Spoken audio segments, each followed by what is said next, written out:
Welcome. Yeah, we're live. There you go. I'll let you introduce Yeah. the stream. Hey, everyone. Welcome to Whetstone Wednesday. Sean and I were just very quickly bantering about who was going to do what. So while he is pulling up all of the critiques, the amazing critiques who have been submitted, we just wanted to say hey and thanks for joining us today. If you are new here, this is Whetstone Wednesday. This is where we put iron to the stone. We take your copy submissions and we go as hard on them as we possibly can. We critique them and we try to give good, hopefully valuable feedback so that you can get better. This is being able to submit your copy is a paid perk for people who are patrons, members of the Copy That Patreon. Well, we have a button for that. Oh, we do have a button for that. It's this one. Yep, this one. So if you are tuning in and you're curious about how to submit your own copy so that we can critique it, that is how you do it. Join us at patreon.com/thecopythatshow. Once you become a member, you get upgraded to all kinds of awesome perks. You get to enter our private Discord chats. You get access to the legacy vault of hours and hours and hours of material. Guys, those of you who are patrons, please share in the comments what you think of the Patreon. If you like it, some of your favorite stuff in there, what you like about it, or if you hate it, feel free to share that too. Exactly, but let us know what you hate about it so that we can at least make a valiant effort to fix it. Right, yeah, give us a chance. Yeah, I mean, it's not like what we're going to be, doing here, which is just trying to tear everybody down. We want constructive criticism.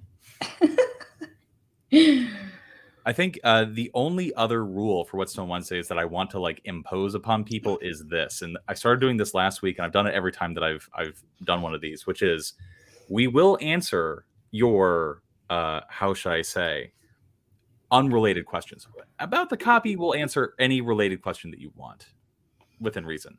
But if you have an unrelated question, such as how do I get my first client and stuff like that, we are not going to answer you unless you hit that donate button, the super thanks, and throw us $4.99.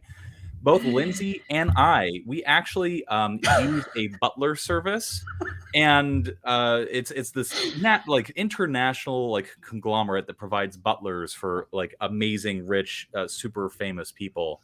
And the problem with that, though, is that the premiums are just absolutely crazy. And so we want to keep our butler service, and we need your $4.99 to do it. So yes, but actually even more than that, we have integrated a super special AI tool where the second you pay, our computers just freeze up and we can do nothing. All our screens go black and we just see on repeat the question. And so we have to actually physically answer it in order for the AI tool to allow us to progress and continue. Yep, it really is an unfortunate. Very expensive. And the only way to overcome how expensive that is with $4. With a $4, yes. All right. So shall we begin the fray? So the first thing, and this is a promise that I made to one of the patreon.com/thecopythatshow members, was I want to look at some copy written by Evan for Copy That. So if you, just to give some context here, if you go to copythatshow.com and you go to digital products, you'll notice that all of our masterclasses are individually on sale here. So if you don't want to sign up for the Patreon, you can buy any of these on their own. Mm-hmm. You can just cherry pick whatever you want. Now, here's the thing. We are lazy. We are lazy people. And by lazy, I mean we're busy. And so what we have not done is write any copy for any of this. And so we were a business with a problem. We had a bunch of products, but we didn't really have any copy for them. And so I got to thinking, we have a problem. We don't have any copy. Where could we, a copywriting show, find copywriters? Hold on. Because of the donation, thank you, Warren, very much, by the way. We have to stop everything and answer the question. Love you, Warren. Yes, thank you. Butler's name. Lindsay, you go first. You go first. I couldn't possibly. That's, ladies first. His name's Jerry. What a shit name for a butler. Like when you were going through the catalog of butlers, you picked Jerry. I picked Mr. Higginschmiggenbogen. Oh. And so I just call him Mr. Higginschmiggenbogen, and that's his name. Why would you pick a butler that didn't have a name like Mr. Higginschmiggenbogen? Mine came from the Tom and Jerry catalog. My son loves Tom and Jerry. It's all he watches, so it's all that came to mind. Fair enough. Yes, me and Mr. Higginschmiggenbogen are like that. Whenever I need tea and a crumpet, I just ring a little bell, and he's a horrible hunch, and he's 90 years old, so he walks very slowly with this little rattly teapot. That's what those $10 just paid for, by the way. It's great premium tea. So what I wanted to show you is, well, just to get back to what I was trying to say before, get the yes, which is this one right here. So as you can see, this is a product page, and it has no copy. It has related pages. It has some basic stuff, some basic information, but it doesn't have any copy. We, as a business, had a problem, and you will encounter, as a copywriter and marketer, many businesses that have this problem, where they have things to sell, but they just didn't have time or a person to write the copy for the thing that they're selling. And since the vast majority of, how should I say, business, our revenue is coming from the Kajabi products and from Patreon, we don't really have the time to really focus on these. And so, but that doesn't mean that we shouldn't do it, and that doesn't mean that we don't want copy for these things in the future. And so I put out basically an open challenge, and this is open to basically all of you. We will pay you if you write copy for us. I want to take a moment to let that sink in. If you write copy for us, we're going to critique it on stream so that you can get better, and we'll pay you for your work. So if you're the kind of copywriter who's like, oh, I can't get any gigs, I just offered you one. Write copy for copy. That's the things that we are lacking copy for. Make sure that it's good. And if it's good and publishable, we will pay you for it. Price is negotiable, of course. But yeah, so I made an offer to a patron, a Patreon subscriber who has, how should I say, a recent history of knocking it the fuck out of the park. And I basically was like, hey, open offer. I will kick you some shekels if you kick me some copy. Open door policy. The only stipulation, of course, is that you have to be a Patreon member to see the things that you're writing copy for. That is, how should I say, logical. And so that is how this works. If you are a Patreon member. Yeah, and sorry, I'm literally interrupting your pitch, but Sean, but didn't we also recently discuss opening up the job board to other copy jobs potentially that we come across? Yeah, so straight up, I've had this on my to-do list for literally 6 months, and all it says is copy that job board, which is Lindsay and I, we frequently, either for our own businesses or for people that we know, we are constantly getting bombarded with copywriting gigs. And so what I want to do is actually create for Patreon members just an open job board. These are jobs that need copy. Either write a spec piece or apply for it or whatever that may be. So that is something that's coming in the future. Yes. No, absolutely not. Because how would you see the thing that you're writing copy for? I don't want copy from somebody who's just writing blind. So definitely not. However, if you have purchased the product from the Copy That Show website, then obviously you've seen it. So that works totally fine. I am saying free Patreon membership. Am I? I mean, well, if you get paid for writing copy, you get far more money than what a Patreon membership costs. So that's how this works. And this is the copy. So this is the thing. Get the yes, a masterclass on writing product pages, which, go figure, Evan, our beautiful boy Evan, probably watched this masterclass so that he could learn how to write a product page for a product page instructional video. There you go. Yes, the membership pays for itself. So anyway, let's actually take a little bit of a look, because I want to show you guys like what this actually looks like, what people are writing copy for. Hold on. I need to stop sharing so that you all don't see my passwords and such. Copy that. Did you forget to like check the tabs you had open and like all of your notes you have up and like where you store your $1 million in crypto? Oh shit, I shouldn't have shared that. You probably shouldn't have mentioned that. No, I sold out of crypto in early 2022, and I've only been slowly buying back into it. That's true. I can vouch for that. Yeah, I'm. How should I say? I'm a long-term buy and hold guy for stocks, but for crypto, the moment I hear on, you're a Lambo baby. I'm a Lambo baby, and so the moment I hear people talking about crypto like out in the wild, I immediately just know to sell. Yeah.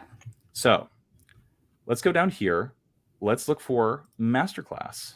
Oh, hey, I can filter down in Patreon to all the masterclasses. And what I'm going to do is go to get the yes. And this is what this video looks like. This is the actual post. This is all the bonuses and stuff like that. This is the timestamps. And this is what it looks like. So this is what I wanted copy for.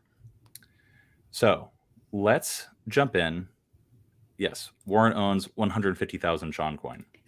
I don't know who made that, but it happened. You know, and also temporary pause, Lindsay. I was thinking about doing something, which is I was thinking about making an ad to insert into the middle of one of our videos that basically was like, hey, if we hit 200 Patreon members, we will release for free this like extend masterclass on this particular topic, or like basically have like sort of like threshold goals like that. I love that. Yeah, maybe we'll do that. Anyway. So that's the full context for this particular piece of copy. And for this product page, you know, we don't have a whole lot of leeway when it comes to like the actual structure of the page. So we need text here, sort of preview text, and then we need text down here, but we don't really get to manipulate the page very much. And so one thing that I would suggest, well, one thing that I would ask, Evan, if you're watching, is this copy meant to go here?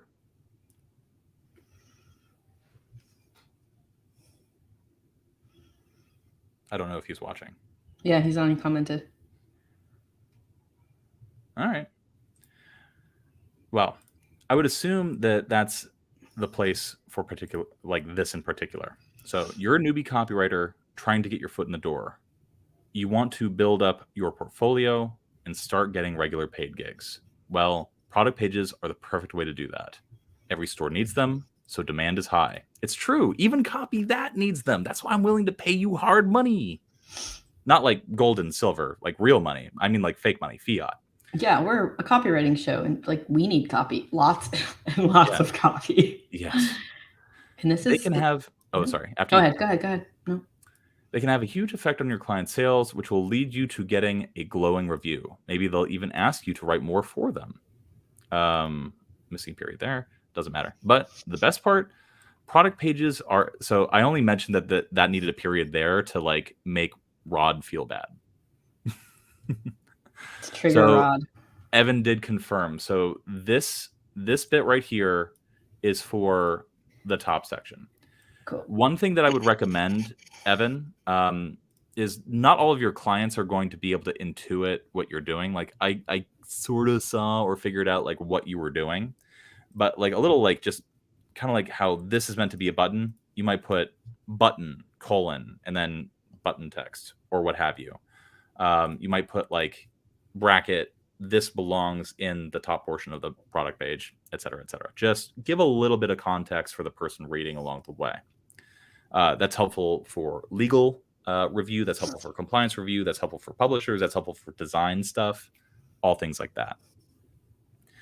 So product pages are incredibly easy to write once you understand the secret behind them, that is. In this 100-minute masterclass, Alex shows you how he makes killer product pages for his own businesses, as well as the dozens of businesses he's worked with. Pages that have skyrocketed sales and helped him go from newbie copywriter to highly paid consultant for massive companies worth over $100 billion. What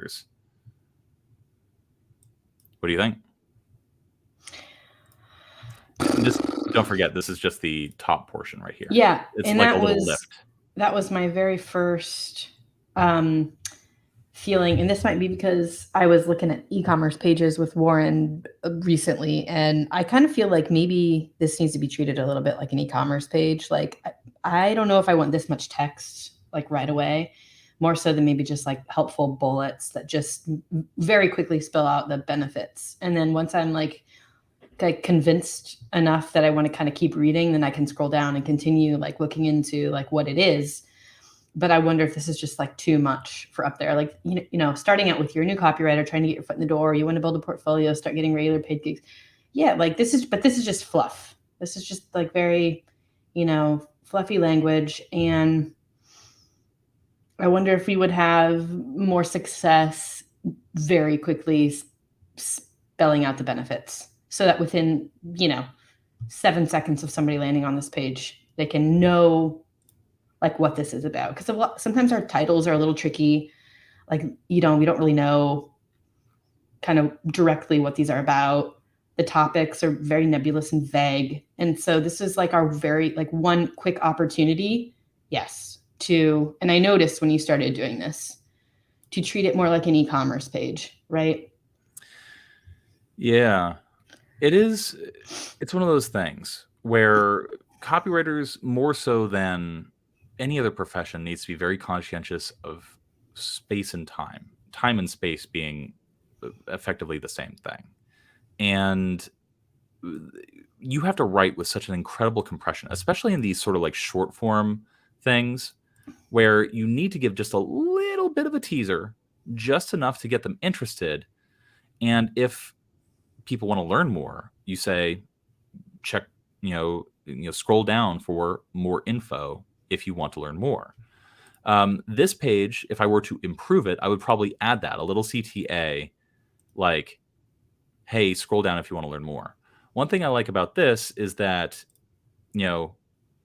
rather than try to weave things in a sort of, how should I say, graceful manner, it's just like presenter May, time this, unadvertised bonus when you buy today, $15 value. Just boom, boom, boom. I think this would even be better if it were just teases, fascinations, bullets, like one paragraph, 3 to 5 bullets, and then scroll down if you want more details. This, I don't think the copy is that bad. No. I don't think it's bad at all. It's not bad. I would say that for a space where tremendous succinctness and compression is required, it goes a little long. Yeah, exactly. You have a very... Kara in the comments mentions, an editor I worked with at a magazine told me to edit my copy like I was being paid $100 per word I removed. And in general, I would agree with that. Personally, I like the Navy SEAL philosophy of like, go as far as you can, and once you reach the end, you have 40% left. I love that. Yeah, I do too. And so I would say that, like, cut 60% of what you've written. In general, anything that you write ever, and what you have left, you probably still have 40% to go. Mm-hmm. And I say that as a person who has written and like put out into the world a 15,000 word sales letter. So, Yep. So, Evan, does that help? Like, I think that this would benefit from just greater compression and the easy workaround to make something, put something under greater compression is just write it in bullets.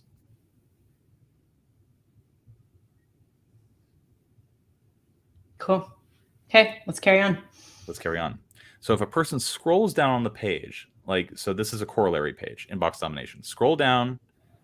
We got a headline. we got some text, little pattern interrupt. We'll dot zip it. That's funny. For the people watching the future, this is what Evan said. It's great. So learn a proven method to help 10x, 15x, and even 18x the sales of e-commerce stores by trying not to sell.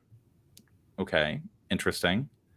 Stand out from the horde of newbie copywriters by writing product pages that convert. Let's talk about this headline first, because Ogilvy has his famous once you've written your headline, you've spent 80 cents out of your dollar, just because that is what most people are going to see. And so how do you feel? Let's do a quick for use test. Is it useful? Okay, proven method to help accomplish this particular goal. All right, useful. Is it unique? I don't know. It doesn't surprise me in any way. It's not urgent. So is it ultra specific? These help give it a little ultra specificity. These specific numbers, this specific thing that this is for, by trying not to sell, adds a little bit of ultra specificity. But where I'm really seeing this sort of lacking is in the uniqueness camp. And I'm wondering how useful it actually is. Lindsay, how useful do you feel that this is?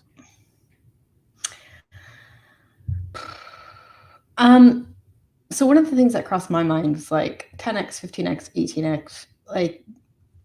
If I buy if I have a product and it's 15x, it promises to 15x versus 18x my sales, is that promise substantially different? If, small e-commerce store, maybe not, maybe that's not super meaningful. Can we just pick one number there? I do think there's an opportunity in this by trying not to sell phrasing to be more unique. And I wonder what Evan could do there with some sort of counter methodology, right? If he's trying to say that everybody out there is using the same language, they're all sounding the same, but I tried this new method, whatever, where basically I tried not to sell, if we want to give that a name or whatever, and it 18x my sales. That doesn't help with the headline, but I think that helps with trying to call out what the uniqueness is here. Yeah. So I think what he's trying to say here, the bit of uniqueness here is without being salesy, how to sell without being salesy. And so that inherent contradiction adds some conceptual spice to this particular headline. But I don't think that conceptual spice is being, how should I say, provocatively brought out of the miasmic mixture of this headline. I'm really looking at this and going okay, accomplish goal or get benefit without common hang-up. That's the format of this headline. You've seen it a million other places. But I feel like that gets lost a little bit. And I think it gets lost in the language. For example, learn, the imperative learn, is less interesting than the verb discover or reveal or uncover. Learn feels like work. I don't want to do work. I'm trying to do this copywriting side hustle thing because I don't want to work, which is a total fabrication and a lie. I love work. But learn automatically is going to put some people off. And what are we learning? A proven method. But what does it do? It doesn't help us. It helps businesses sell more at their e-commerce stores. And that's where I think the sort of disjunction occurs for me. The method to help these other people boost their sales, not me make more money or me sell a service or me do something effectively. And so how do I sell products for e-commerce stores without being salesy or without having to sell?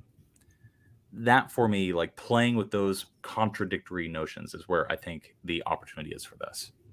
No, yeah, there's a big disconnect there. I mean, even for me, I forgot for a second that we were literally reviewing the copy for one of our products, and it's not targeting the owners of e-commerce stores. It's targeting writers of the copy of e-commerce stores. God, that illustrates how tired I am. What time did your toddler wake you up this morning? Yeah, seriously. 5:45 for me. Yeah. So I would play around with this headline, really try to draw out that intrinsic contradiction of like learn a way to sell lots of stuff and get paid for it, but without having to sell. Mhm. And so that's something that I think can be teased out more. Really, the benefit is the thing that you want to bring out more and make more immediately accessible to the writer. Stand out from the horde of newbie copywriters by writing product pages that convert. Like, even this feels like it would be a stronger main headline. You know what I mean? I almost feel like these could be flipped. Yeah. Okay, let's carry on to the actual copy. All right. Imagine stopping at a store to get toothpaste. As soon as you open the door, you're met by a salesman. Instead of pointing you in the right direction, he begins explaining the many benefits of dental hygiene. You push past him and begin searching the aisles. The layout of the store is confusing, and nothing is labeled. You could ask the salesman where to find your brand, but it seems unlikely he'd give you a useful response. Frustrated, you walk out the door empty-handed. Now, imagine walking into a different store. This is just getting mentally fatiguing. I don't even know, like, we need to be at the point by now. What is? Yeah. So, Evan, I want to give you a rule. And this is something I learned from a senior copywriter by the name of Ryan McGrath. It's called the 3-finger rule. And it's not dirty. Don't demonetize us, YouTube. So you lean back from a text and you hold 3 fingers up to the copy. And what you want to do is you want to see the headline and some of the copy below the headline. If you do not see a benefit or an answer to the question, what's in it for me, within those 3 fingers, you're failing. It's not working. So you need, even for a story lead, even for a direct lead, no matter what, there has to be some nod, some subtle like allusion to what the direct benefit is for the reader. There are some ways to wiggle around this. Like if there's a very strong promise in the deck copy, like you can buy yourself a little bit more space, but usually you want to see some sort of implied or direct benefit in the copy, or at least a reason to stick around in the copy within 3 fingers of the headline.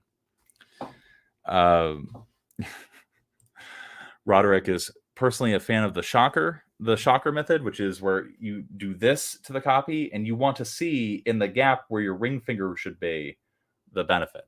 I'm joking. That's not actually a thing.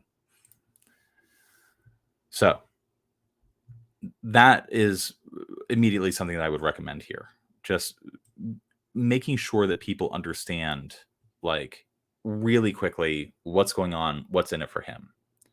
An easy way to do that is, rather than starting with like, imagine the story, start with the pain point that a lot of copywriters face. Hey, you're trying to get work with a client. I get it. I've been there. But what you might not know is that there is a type of copywriting that almost every single store or brand needs, and they need a lot of it. You can get hired to write that particular kind of copy, but there's a problem. Most people, especially most copywriters, have no idea that this is something that they can get paid for. If you want to know the kind of copy that I'm writing or talking about, first I want you to imagine something. Imagine going into a store and you walk down the beer aisle, and every single can of beer is just a white label with the word beer on it. And you go to a store clerk and you say, hey, where are all the different brands of beer? And the store clerk says, well, they are all different brands. And you say, well, what differentiates them? And the store clerk says, "Oh, that for you, good sir, is an opportunity to create good labels for beer. And by that, I mean good copy for a business's product pages." Something along those lines.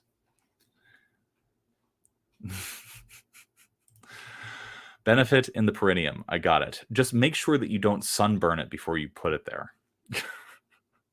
That is a reference to the most recent Copy That video. So that is what I would recommend doing here with this particular opening to the lead. Mm-hmm. There's just too much page space before we get to like what we're talking about. And so the story, which would normally have a great deal of impact, lacks impact because we don't understand why we're being told the story. That's what I'm trying to say. Do you want to continue on from here? Me reading? Sure. Let's do from here. Let's see. Well, up until the bullets, if you don't mind. Oh, wait, no, these are the timestamps. I feel like the timestamps are, it's basically bullet writing. Maybe we can go through a couple of them, but then I think we should pivot to the next copy because, we have a lot of submissions. Ooh, okay. And we want to make sure we get through everybody. So where am I picking off? It takes a year? No, instead, why don't we just skip straight to the bullets? Okay, let's go straight to the bullets. Yeah, because I have a feeling like Evan's going to want to rewrite the whole front and the lead. Okay, so this is some of what you get in this Value Packed 100-minute masterclass.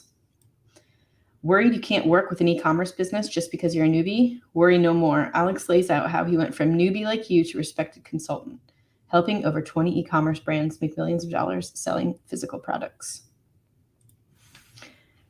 Landing pages, sales pages, product pages. It seems like everyone uses these words differently. You can sound like a confident professional no matter what terms your client uses if you learn this first. What do you think of those two first? I think they're okay. Mm-hmm. Do they wow me? No. But structurally, they're fine. Like, I know at 3 minutes and 32 seconds, we're going to get a discussion of this. And I think that there's how should I say? There's a risk and a benefit there. When it comes to actually writing bullets or fascinations, it's a lot like a kilt. You want to have the kilt, be long enough to cover the subject, but short enough to keep it interesting. And that's why their bullets are frequently called fascinations as well. Like they're meant to like elide or omit certain information to build excitement or build interest.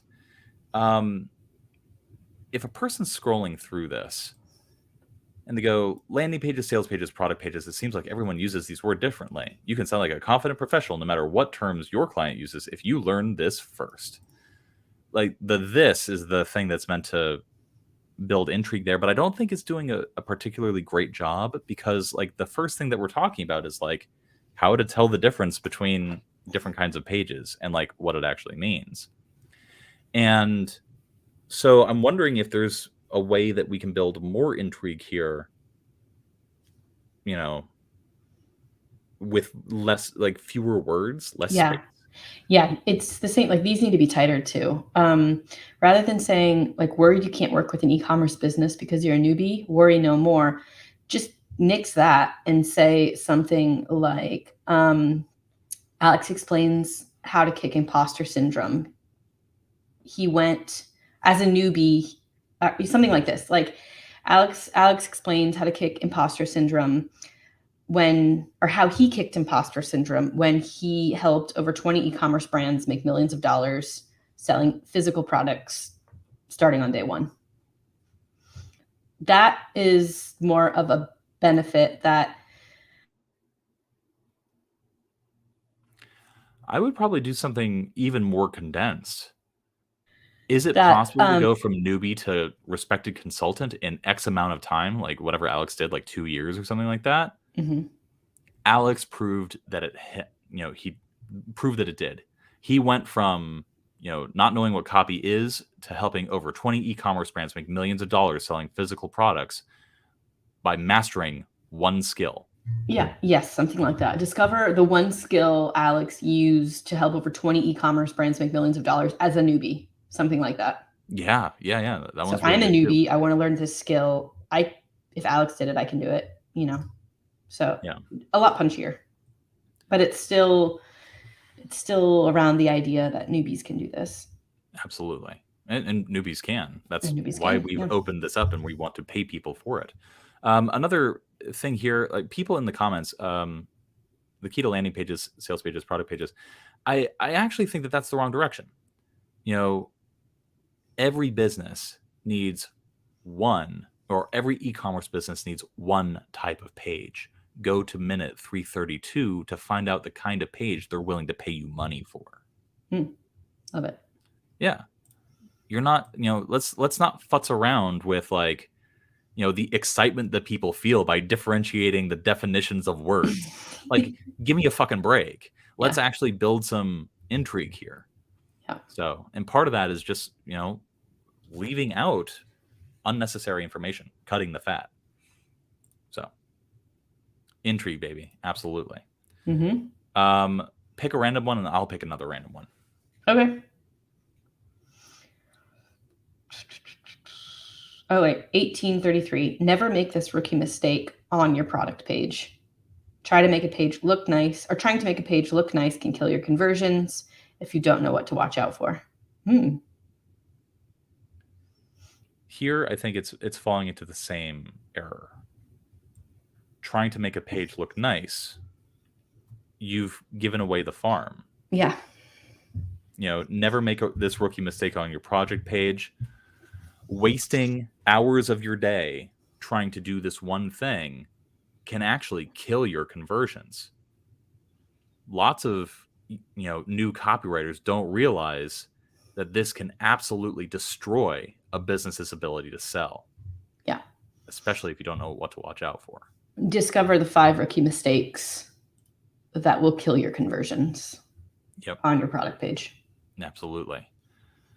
Like it's one of those things where the temptation in bullets a lot is to like be direct, but it's a tightrope walk between like giving people enough information to get excited, but leaving out enough information to like have it be something of a discovery. Yeah, you're giving it away right here, trying to make the page look nice. Yeah. Make that the point that you deliver, but shrouded in intrigue a little more. Okay, one more. All right, 45 minutes in. Put an end to blank page syndrome with the copper oxide formula. Turn any product into an irresistible piece of copy that speaks directly to your target audience. Now, okay, we cooking.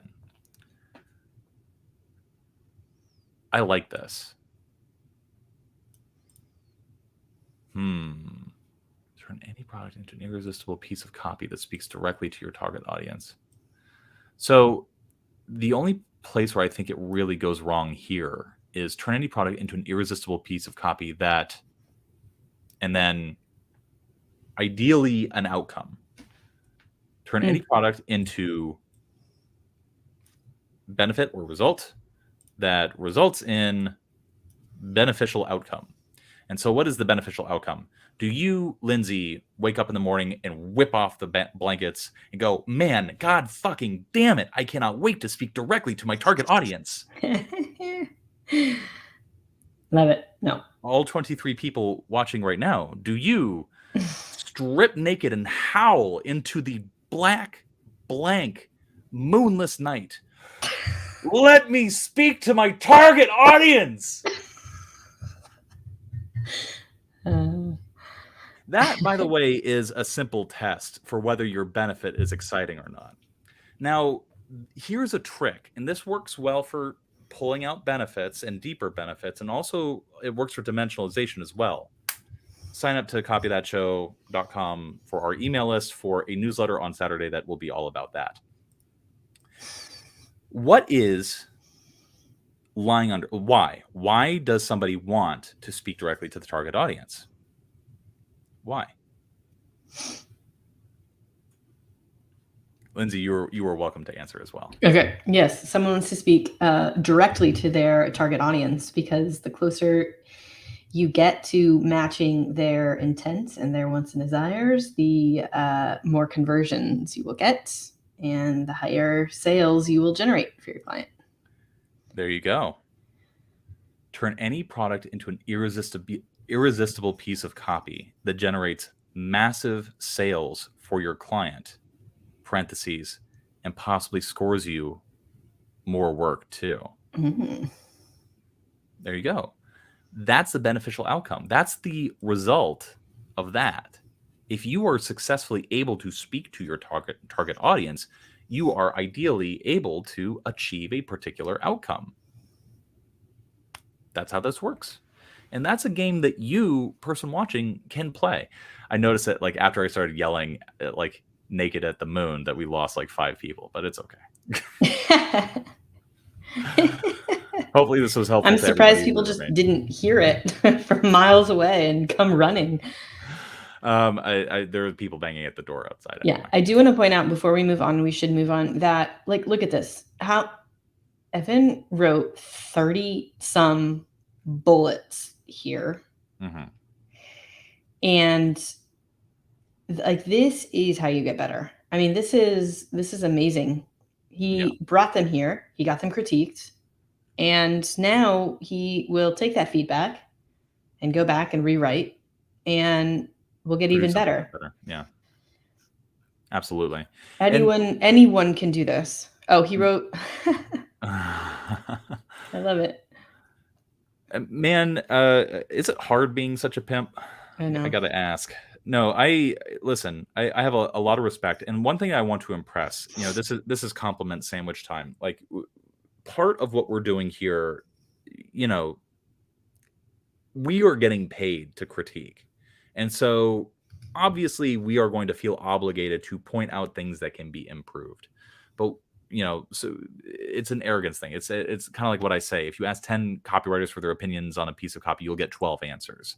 That's true, no matter like what you encounter. And that's partially an ego thing and partially an us wanting to look smart thing, but also partially because like the only way to get better, no matter what stage you're at, is to be pulled forward just a little bit, like progressive overloading. And so I want you to feel like we're not trying to tear you down. This copy is already better than I would say about 90% of the copy I see coming out of freelancers. Maybe 93.5%. And so I don't want you to feel bad about what you wrote whatsoever, because it's already pretty good. Mm-hmm. We're just trying to give you something to push you to get a little bit better. So hopefully that helps. All right. Let's move on to the next piece of copy. Yes. Thank you very much, Evan. Okay. Oh God, I have to actually find more copy. Oh God, indeed. Okay. We have Warren is next. I'm going to close out some of this. Okay. All right. This is a product page. Oh. Lindsay's face says, I want you to feel bad. So it's really funny. Lindsay and I have been working together for like 7 years, and she and I are both the type of people that are like motivated by like really aggro, super motivational kind of speech. Your David Goggins, your Swolenormous, or what is it, Papa Swolio, or whatever the fuck. People who criticize us, like, we get motivated to do better, whereas some other people out there, they tend to crumble like a fucking crouton. And I think Lindsay, more so than me in these particular streams, wants to bring that kind of like, you sack of shit. Why did you even wake up this morning and write this? You chose to write this. You chose to do this on a page. How dare you? Whereas I'm like, a former college professor, I studied pedagogy for like 3 years. I'm like, you learned what actually motivates people. Yeah. The vast majority of people. I think that contemporary pedagogy is too far on the other side, where like they talk about Vygotsky's like affective filter, like we can't make people feel bad, otherwise they're not going to learn. And I'm just like, but I'm living proof that that's not true. Yeah. So, all right, I'm going to read Warren's page. Yes. Okay, so this is for a client, Groove Pillow. The target audience is 30 to 50-year-old women and moms. Ward was tasked with creating a product page that outperforms their current control. He's creating 2 versions. Version A is pretty standard product page, just improving upon what they're currently doing. Version B will incorporate a story element. This is version B, the story element. Note, not the complete page. Have FAQ, more testimonials, etc. Just looking for feedback on what's here for now. Oh, hold on. Yeah. I'll be here with the critique, but thank you. And seriously, if you're going to donate, at least ask an unrelated question. That's thank you. Thank you. Mr. Higginschmiggenborgum is going to be so happy, as well as Jerry. Jerry and Mr. Higginschmiggenborgum are going to be super, super delighted. He's going to be so offended you got his name wrong again. Will you ever get it right? I'll never get it right. All right. Okay. So, headline. Can a better pillow make you a better person? I like that. The original Groove Pillow. Sleep better, be better. For 100 days, if you're not a better you, get your money back guaranteed. Break up with bad sleep. The Groove Pillow eliminates neck and upper back pain stiffness by gently correcting your posture so you can wake up feeling refreshed and energized. Immediate neck pain relief. Feel the difference on the first night. Reduces headache, stiffness, and numbness by properly supporting your spine. Experience deep restorative sleep and wake up a new you. Fast shipping, 2 to 5 days across the U.S., 100-day returns. Cool. All right. Yeah, that's so. For example, Evan, the last piece of copy that we looked at, the sort of teaser text at the bottom, this is the equivalent. This is sort of like what we were talking about, like what we were looking for. This is the kind of copy that ideally goes at the top right, like right below a headline of a product page. So testimonials, we don't really need to testimonials. Okay, I'm going to read this. Mama, why are you always so crabby? I do everything for my kids, so hearing this from my son crushed me. But maybe he was right. I'd been snapping at them over the smallest things. It wasn't them, it was me, but I couldn't help it. I wasn't getting enough sleep. Can I pause you there? Yeah. Does this pass the 3-finger test? Yes. Passes the 3-finger test. In big and bold. Yep. And even when I did sleep, I still woke up tired, stiff, and sore. It put me in a bad mood right away. The worst part was I knew I wasn't being the mother my kids deserved, and it secretly killed me every time they cried, "We want daddy." Then one day, in the chaos of my daily routine, I came across an ad for the Groove Pillow. This pillow has saved me every night, my saving grace. Testimonial. The Groove Pillow promised better sleep, pain relief, and a chance at waking up rejuvenated. I was skeptical. I wasn't convinced a new pillow could change much, but something about it resonated with me.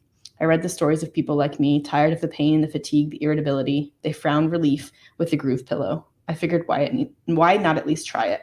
Can a better pillow make me a better person? What do we think so far? I'm liking it. I'm liking it. What are you liking it?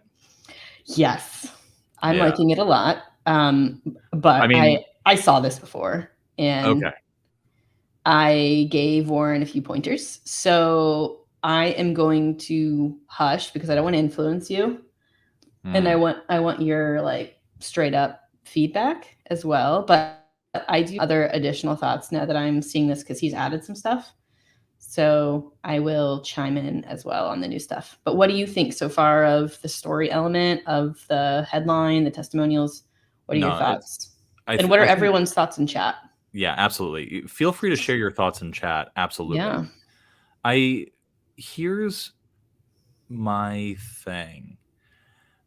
My fear, if I were a business owner, is can a better pillow make you a better person?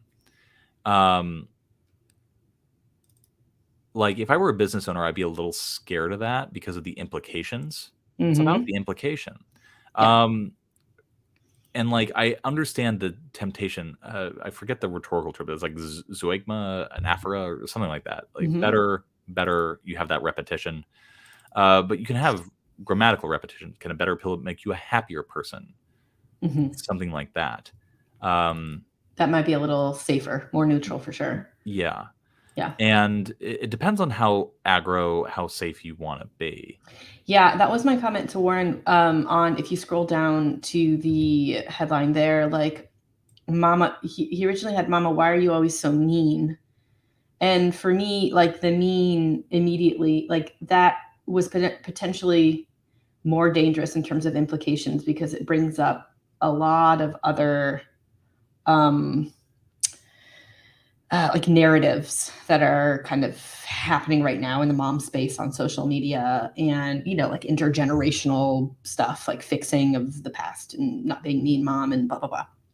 And so, you know, we went back and forth trying to come up with some different words there, but I think what Warren did was smart, which is he wanted to try a story element, but he acknowledged that this was a big risk. And so what he did was do, you know, a safer alt version, just really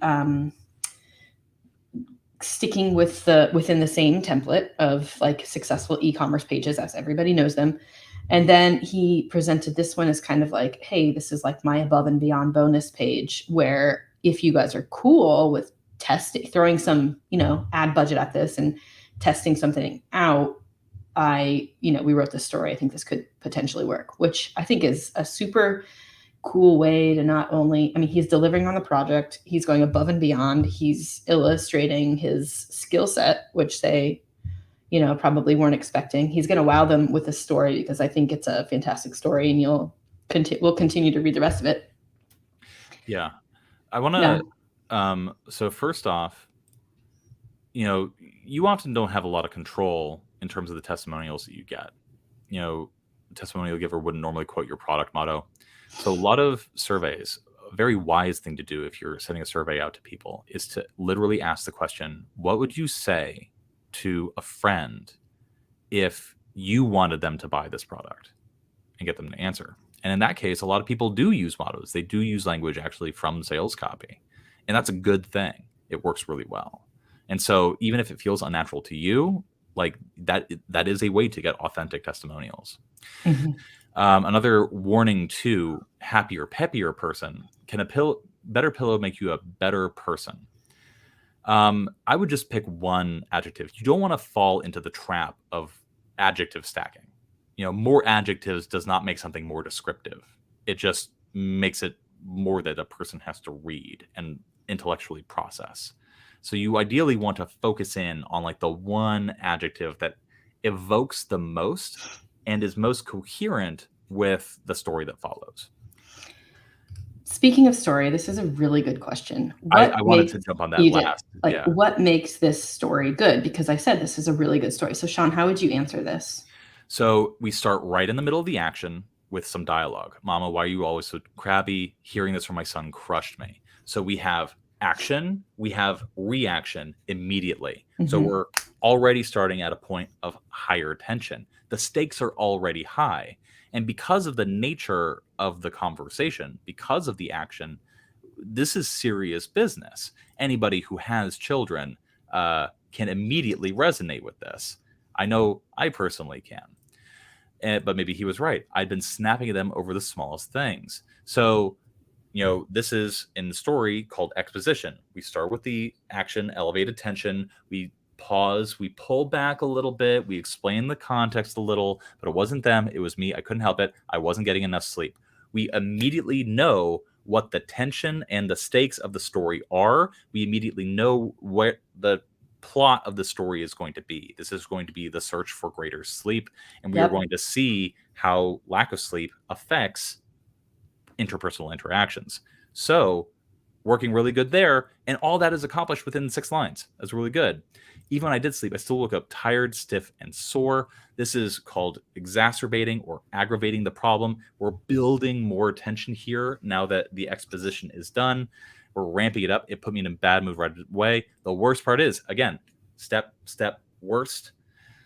I knew I wasn't being the mother my kids deserved. Oh, God damn.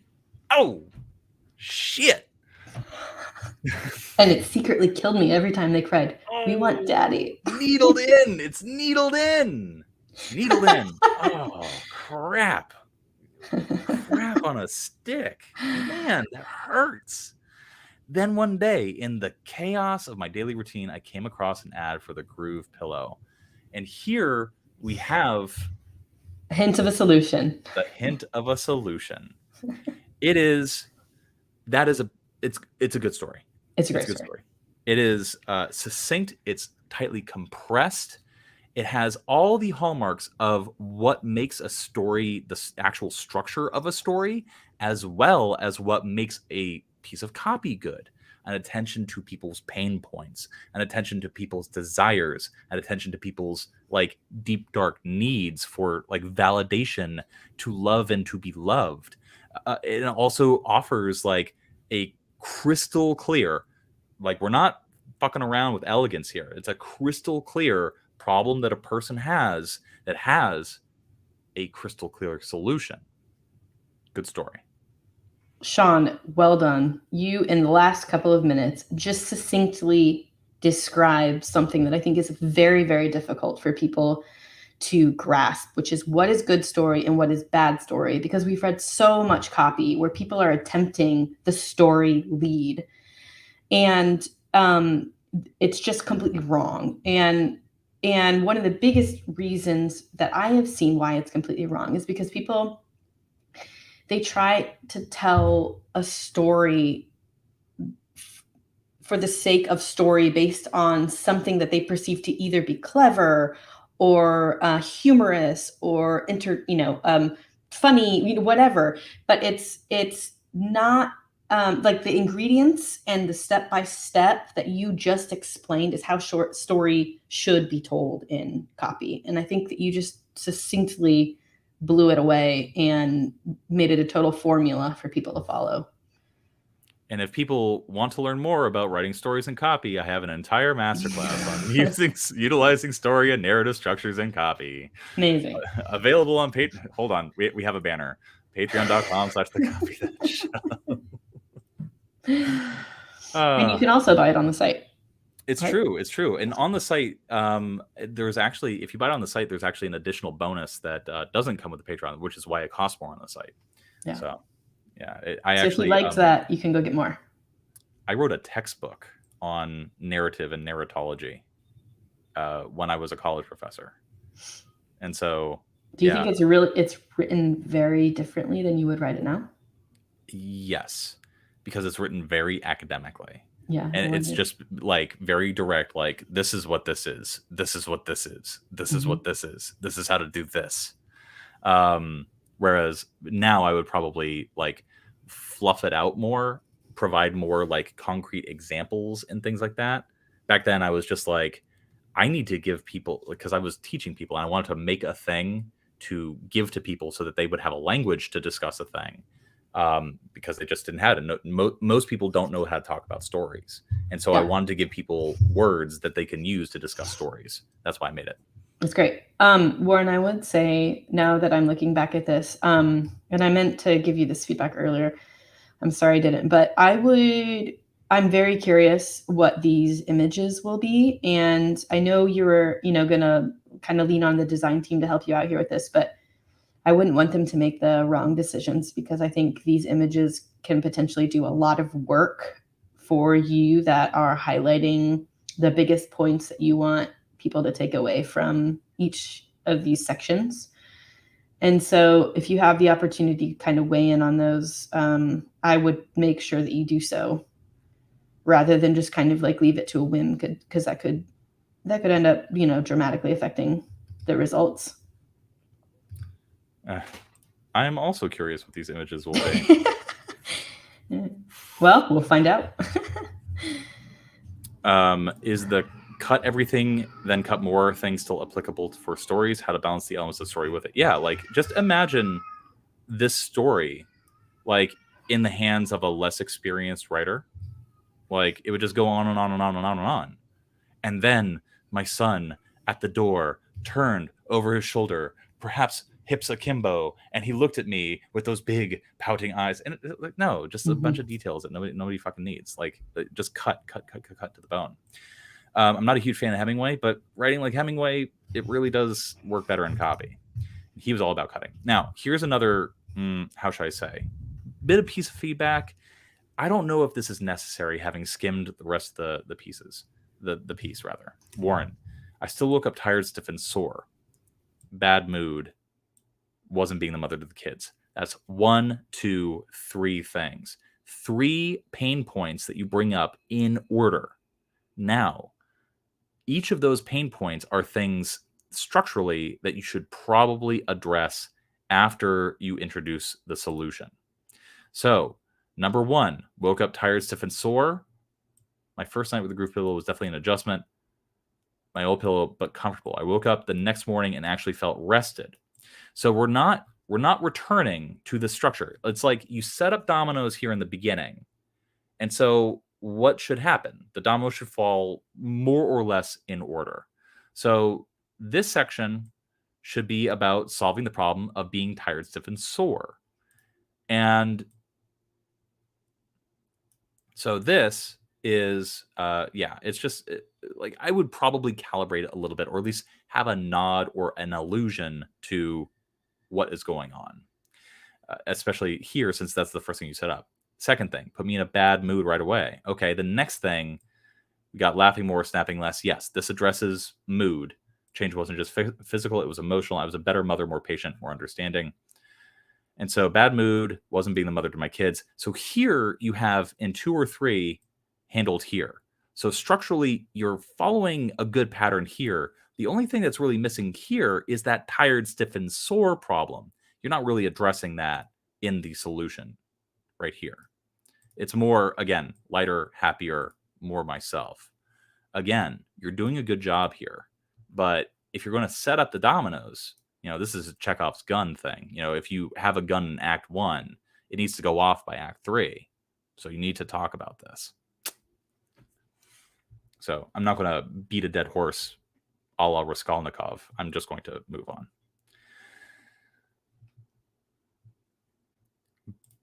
But shouldn't copy be descriptive? That's what's confusing to me. I'm not understanding what your question is. Lindsay, you wanted to point out this? No, I'm sorry. I was trying to highlight that exact same quote. Like our mind keeps going in the same. Where is it? Sorry, you just had it up. Oh, this one. What he's meaning is, I think he's referring to the story elements, which evocative story often describes, describing sensorial elements. The dress was green and the couch was shaggy and things like that. And so I think where he's getting confusing is the ideas of like cutting down your copy, so in cut and cut and cut and cut, versus using very descriptive language to convey a story. Yeah, I would personally go read some Hemingway, some Raymond Carver, some of the minimalists. They wrote like this. This is for copy. This is a great story. It's fantastic. It is everything that you need it to be. Yeah, I would have been feverishly typing over here because I'm trying to find this quote on editing and I cannot find it, but it just explained this concept so perfectly, which is, I'm really having a hard time. It's the one about, like, the writer wrote this paragraph about this girl in a green dress and sitting on the couch. And then as the writer was going back through and editing, and they were like, how critical is it that her dress is green? Like, what does it matter that her dress is green? What is it actually saying about this actual instance? That is a George Saunders quote. How do you know that stuff? Can you find it? I think I might be a neurodivergent. Yeah, I mean, I wish we could pull up that quote. Maybe you can, and we can read it, because I think it is a really great illustration of, the different of. I already found it. You found it. Oh, yeah. I love it. Yeah, I love this quote. Okay, All right. So here, I write, Jane came into the room and sat down on the blue couch. Read that, wince, cross out, came into the room and down and blue. Why does she have to come into the room? Oh God, ask. Can someone sit up on a couch? Why do we care if it's blue? And the sentence becomes Jane sat on the couch. And suddenly it's better. Hemingway-esque even. Although, why is it meaningful for Jane to sit on a couch? Do we really need that? And soon we have arrived simply at Jane, which at least doesn't suck and has the virtue of brevity. So George Saunders is speaking mostly tongue-in-cheek here, but this I hope really highlights a good editing process. And this is what we would call line editing. This is after you get through value edits, after you get through function edits. Once you get to the line edits, it's all about like chopping out all the fluff, just getting rid of it so that you are only left with the absolute crucial things that you must have in a story for the story to work. So I love that quote. And the first time I read it, when I arrived at just the single word Jane, after having stripped everything out, like just her name as it stood there solo and alone, already like carried so much meaning without even knowing what the context of the story was in that moment. And so it just really struck me that in just that basic paragraph, the single word Jane already had more power than, Jane went and sat on the blue couch, which says absolutely nothing. Absolutely. If you're writing a story, you want that just to be Jane says, I've never been in love. Mm-hmm. Something like that. It's a Jane's Addiction reference. Anyway, we have a question. How do I submit copy for review? You need to be a patreon.com/thecopythat member, and you need to get onto our Discord and go to the exclusive critiques channel. And then when we do one of these, we sort of announce it a day or so ahead of time, and then we collect things to review, yada, yada, yada. That is how you submit things for review. Do we want to cover the rest of this, or are we ready to move on to the next thing? I think, the story is great to the end, but we should carry on because we've got a lot yet. Yep. Okay. Warren, I'm excited to see how this does. Oh boy. So we don't have any context for this.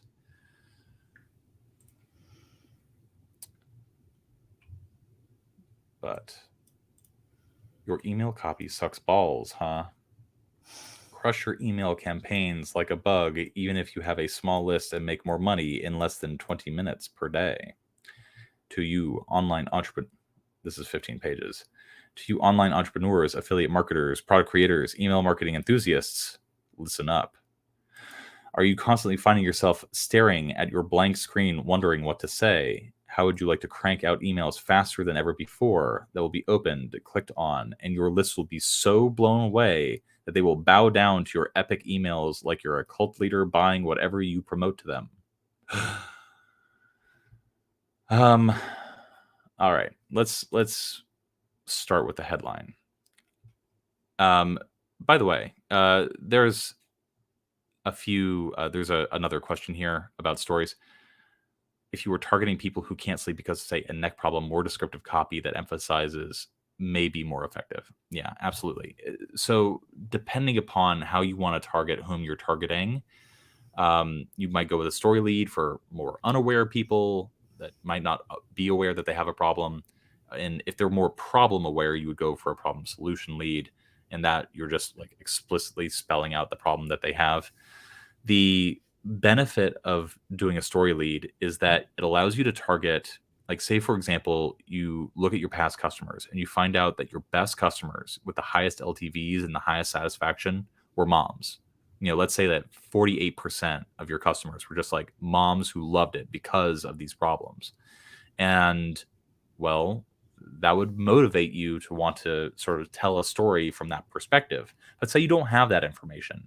Say you just like have a tool that helps solve a problem. Well, in that case, you would want to be a little bit more targeted on people with that particular problem. Yeah, you nailed it. You nailed it, Sean. So he had that information. Yeah, so the company had given him a grid of like, this is who's buying, this is what they complain about, this is what they're looking for, this is what they like about the product. Those who actually bought. It's like I've been doing this for a little while. So, what do you think of this?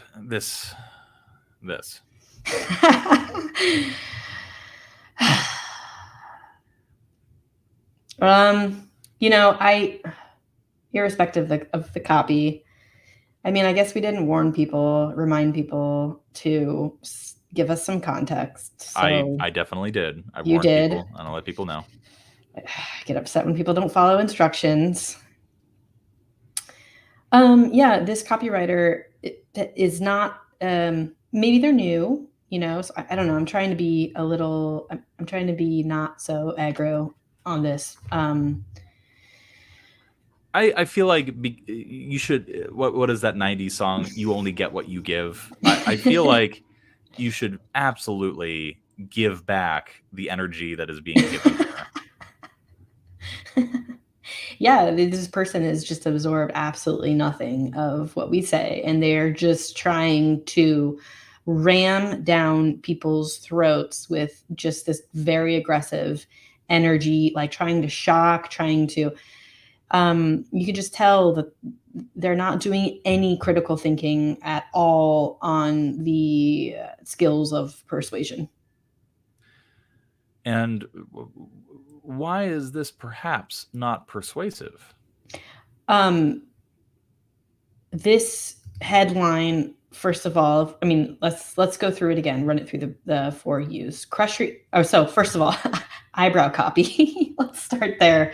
Your email copy sucks balls, huh? I wish mine did. What do you think, Sean? Yeah, we're already off to a rough start. It's one of those things where it's like, okay, there's this sort of like in the broad spectrum, like everything inside my arms is the broad spectrum of what we could call publishable working copy. And of course, like it's wide, I'm a big dude.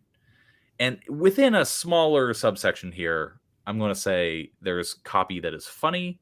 And over here, there's copy that's like, it tries to take on that super aggro motivational tone. What the hell is wrong with you? We call those challenge headlines or challenge copy. And I can't tell if this is trying to be funny or in the challenge people to be better camp. And that's because it's so over the top. It's coded as humorous to me. And I don't think that's what you want, Yeah. I mean, there's just absolutely nothing specific about this. It is all speaking in generalities, as big a promises as this person can muster, like no specifics at all. Like, what's the biggest thing I can say to the absolutely broadest target audience, online entrepreneurs, affiliate marketers, product creators, email copy enthusiasts? But like, look at just that, like underneath the headline, the super valuable space, all you say to people is like, listen up. It's just it's weak. And I don't want to come off as super hard because I don't want to discourage people. And I know that people react differently to criticism than I do. I love it. And so I don't, if, whoever wrote this with a serious, like very serious intent. I don't want you to take what we're saying as in any way demotivating or insulting. There are just a lot more tools at your disposal, and it feels like that this person didn't absorb any of those tools, and they are just spaghetti on the walling as hard as humanly possible to try to see what sticks. These methods are so good that you can literally sell anything to anyone. So this must be applied only by ethical people. That's confusing. Yeah. Scumbags why are we talking about ethical people and scumbags? If if you spend any time writing and sending emails, you're just not getting the results. Okay, sorry, I'm going to start over. If you spent any amount of time writing and sending emails and you're just not getting the results you deserve, then I have some spectacular news for you. Are you ready? The crazy secret I found embedded in Hollywood movies and TV shows can skyrocket your list engagement up to 50% plus. Just look at my recent results I had using the very strategies and mind control techniques that you will learn from this mastermind. Okay, stop right there. Like, there's some potentially cool stuff happening in here. Absolutely. That need to be elevated and can be super unique to this piece of copy. Are you somebody who was a screenwriter, for example, or was a writer? You have some inside knowledge into Hollywood movies and TV screenwriting that, sorry, my garage door's opening, that led to you uncovering some sort of methodology that can boost, email engagement or email click-through rates by 50% or more. I think that's potentially cool. When I hit Hollywood movies, TV shows, 50% plus, I was like, okay, hang on. This is getting interesting. So I'm struggling with this because, for me, it's laughable. It's laughably not good. But at the same time, like, I've encountered enough people who buy these kinds of products, enough people online, who are they? They're 14 years old. They're insecure men. They say things unironically like, get the, W, or just racking up W's, or like, risen people up left and right. Like, they have no, how should I say, awareness of how ridiculous they sound. And this falls into that camp of, I'm not sure if the author realizes how ridiculous it sounds. And so I'm wondering is that the intended audience? Are we talking to people that have how should I say this politely, unfortunately poorly developed prefrontal cortex? Like, this is, I can But even see if we were something more, even if we were, if you scroll to the bottom and do some work around this idea, the crazy secrets I found embedded in Hollywood movies and TV shows that can skyrocket your list engagement, even that is more attractive than what's above, I would argue, even to a, underdeveloped prefrontal cortex audience. Yeah. This is getting strong. This has potential. Mm-hmm. Where I want to approach this from an unbiased way, like, because I've read aggro copy and I've learned from aggro copy. I've actually pulled up some of the most aggressive and disgusting copy I've ever read that I know works. Are you sure? I don't. This is definitely going to get this video demonetized. Oh. All right. So we're going to take an interlude to sort of talk about a different kind of copy, a transcript. I know this works, and I know this works particularly well, but don't cancel us. We are not condoning this message. We are simply looking at a thing that worked that we can learn from. This is a serious study. YouTube. All right. Hi, I'm Ben, and this is my magic magnet. In a few minutes, I'm going to show you how this weird little magnet pulls harems of horny women straight to my dick. Oh, and this magic magnet attracts even the hottest woman. I'm pulling perfect 10s, usually reserved for rock stars and celebrities, like a tractor beam cranked up to full power. Yet still, this strange magnet works like gangbusters on normal girls too. In fact, I could point it at your typical girl next door, and she even won't stand a chance. I simply point it at my cock, and her pussy slides right on. Jesus fucking Christ. I used it on my ex-girlfriend who hated me, then I fucked her. I used it on my best friend Laura, who was madly in love with her fiancé. I fucked her too. I even used on some bitch who had the nerve to tell me she was out of my league, so I fucked her in the ass. Tasteful, right? Let's stop there.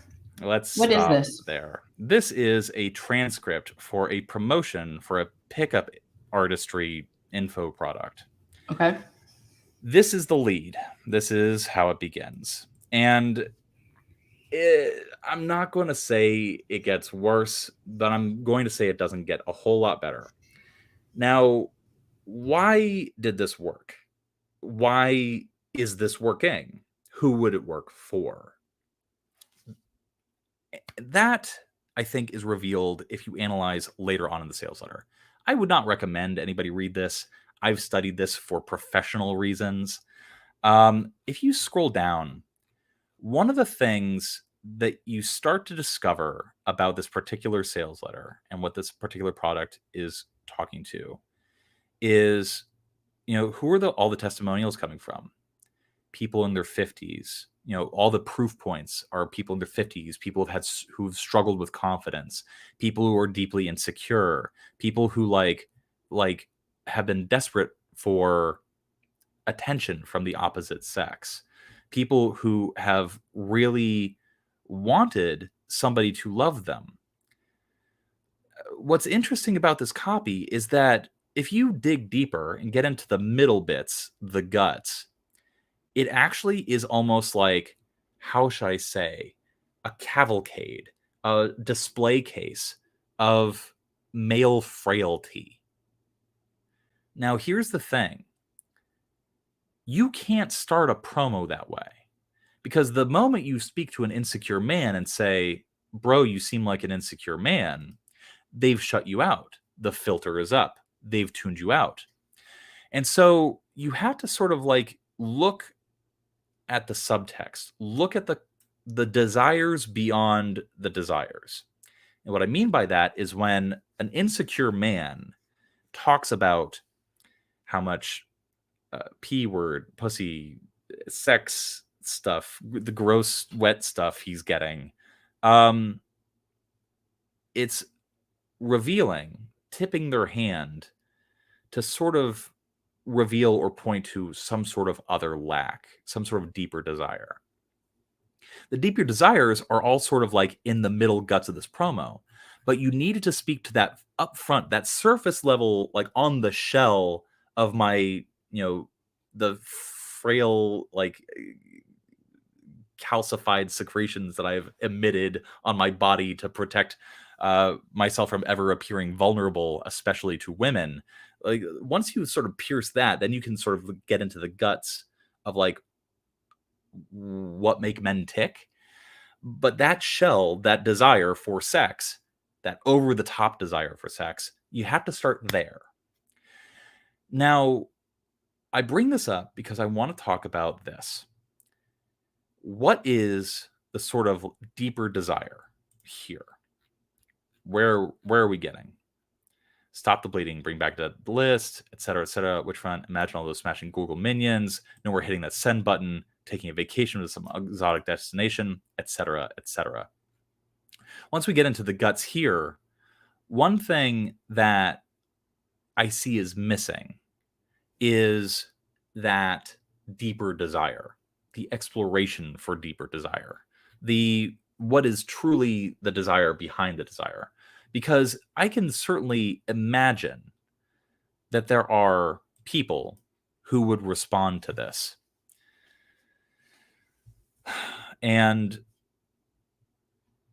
yeah, there are people who respond to this, but at the same time, you have to start there and then move deeper as you get in and use less hyperbole, less aggro language, things like that. Don't need to submit to failure, things like that. Grab your readers by the cojones and create buyers almost on demand. This reads a lot like Ben Settle, but Ben Settle understands what I was trying to say about that desire and deeper desire thing, moving into more vulnerable spaces as we go on, because you need to crack that exterior surface first. Now, the question that I have is, when it comes to cracking an exterior, resistant surface, is this really working? I'm not sure that it is. And part of that is because you're going so broad and offering so much with so little specificity that I think it fails completely. Here, oh man, yeah, you're getting ultra specific. It's great. Good stuff, more of that, please. And you definitely get into more of that. But yeah, we've been talking about like aggro intros. Like, do you want to go deeper into this, or do you feel like that's enough to like give this person enough to rework the headline complex? Yeah, I think so. I think you did a really good job of just kind of stepping out for a second and taking the bias out of it, which is of our critique, which is very important. And I certainly do agree that there are people who, you know, respond to this aggro type of copy like this. But I still think you can be aggro and you can have that energy while also just like still doing the classic copy techniques that we talk about, which this writer gets into in the area that we started talking about. Add just a little bit more urgency, add a little bit more ultra specificity, you can still bring that same energy, but like without totally abandoning that stuff and just risking it so big on vague generalities. Yeah. This person is trying to do that Ben Settle, like Daniel Frossel thing. That's who came to mind, was Ben.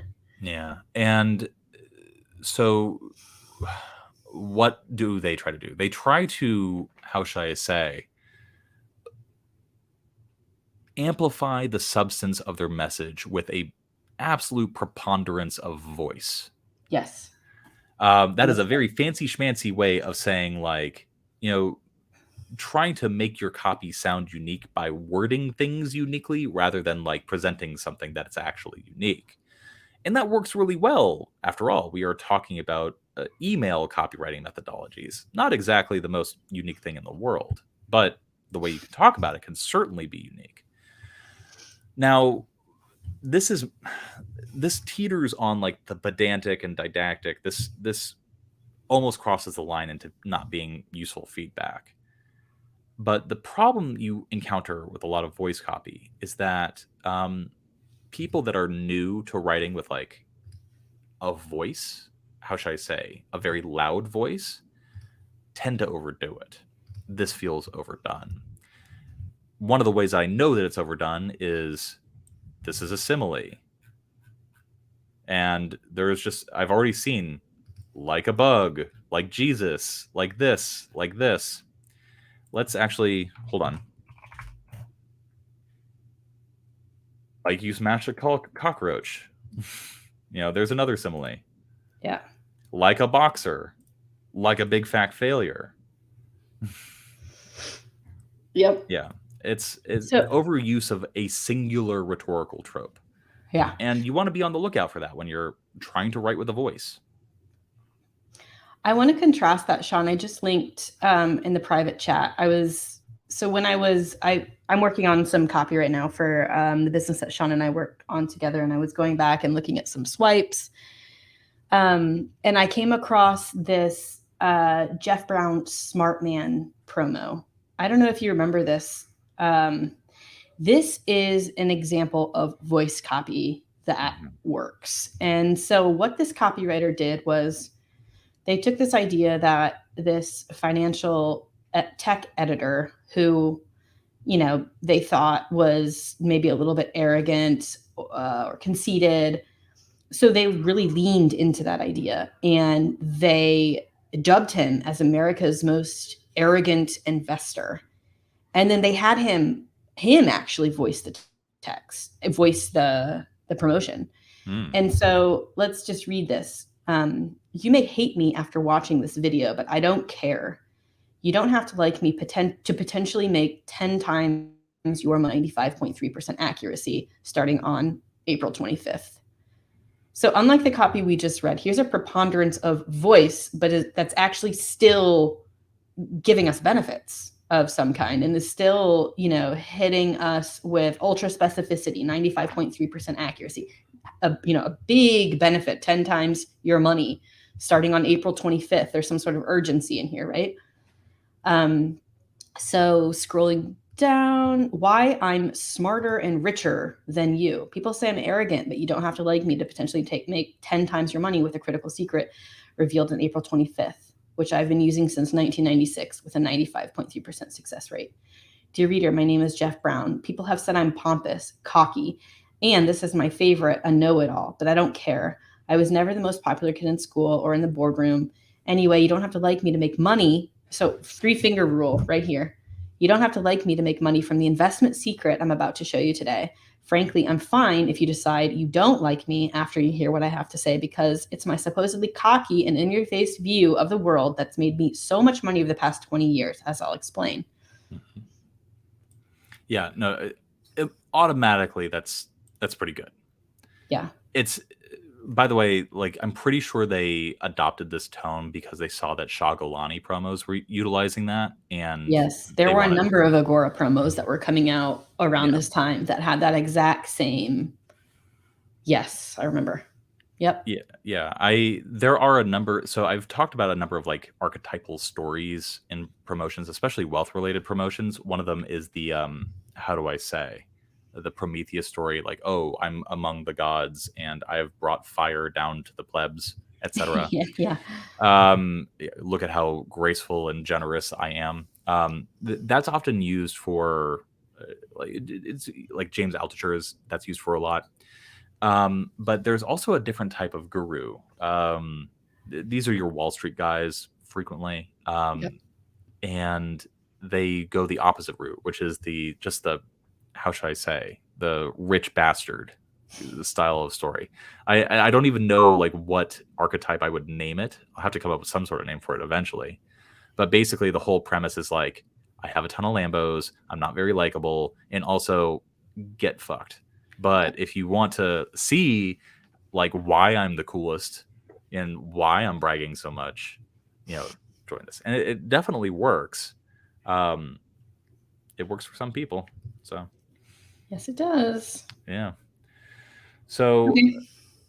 God, I think we're good with this. Yeah. Yeah. I would agree. The biggest thing that I want to see happen here is just like the why.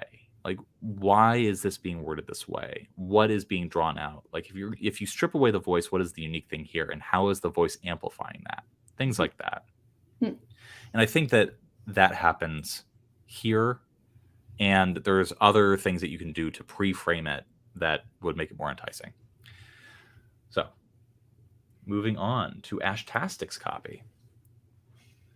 Oh, context. I love it. This email campaign is made for returning readers that elaborates on losing power from the upcoming storming season. This email is to increase the open rate with the freebie enticing readers to begin food preserving. With the blog title and link, this will help increase traffic to a new blog. Okay. I'm a little confused by this, but we'll just plow right into it. 2 emails for A/B split testing. And just for your own edification, A/B split testing means that one subsegment of the list is going to receive one of these emails and the other subsegment of the list is going to receive the other email, and you're going to basically assess to see which one was better. Subject: storms are brewing. Are you prepared? Hello there, name. Have you ever found yourself in the middle of a hurricane or any other severe weather that has made you duck and cover? You may be worried about your fridge going out, and for good reason. Food has gotten expensive these days. Fear not with our free downloadable food preservation guide, giving you the top 3 foods to begin prepping today, paired with our step-by-step instructions, screenshot image of the free downloadable. Want even more food preservation guides? Check out blog name and link that goes through even more foods to preserve with easy to follow videos. Stay safe this summer and stock up. I automatically have some thoughts. What are your thoughts? Food preserving sounds like a lot of work, and like, who preserves food nowadays? People that are worried about storms, apparently. Which, it's hurricane season. I live in Florida. I should be worried about food preservation. I just think this idea of like food preservation needs to be packaged in a way that feels like a lot less work. Yeah. You can even address that. like in the copy itself. And, normally food preservation is an arduous process. Don't use the word arduous in your copy. Yeah. But with this simple guide, you can start preserving food and make sure that your family is safe in as few as X number of minutes. Well, yeah, I mean, I get a lot of these emails because, again, I live in Florida on the East Coast, and it's storm season, and the easy way to do this is your your downloadable 20 item pantry checklist.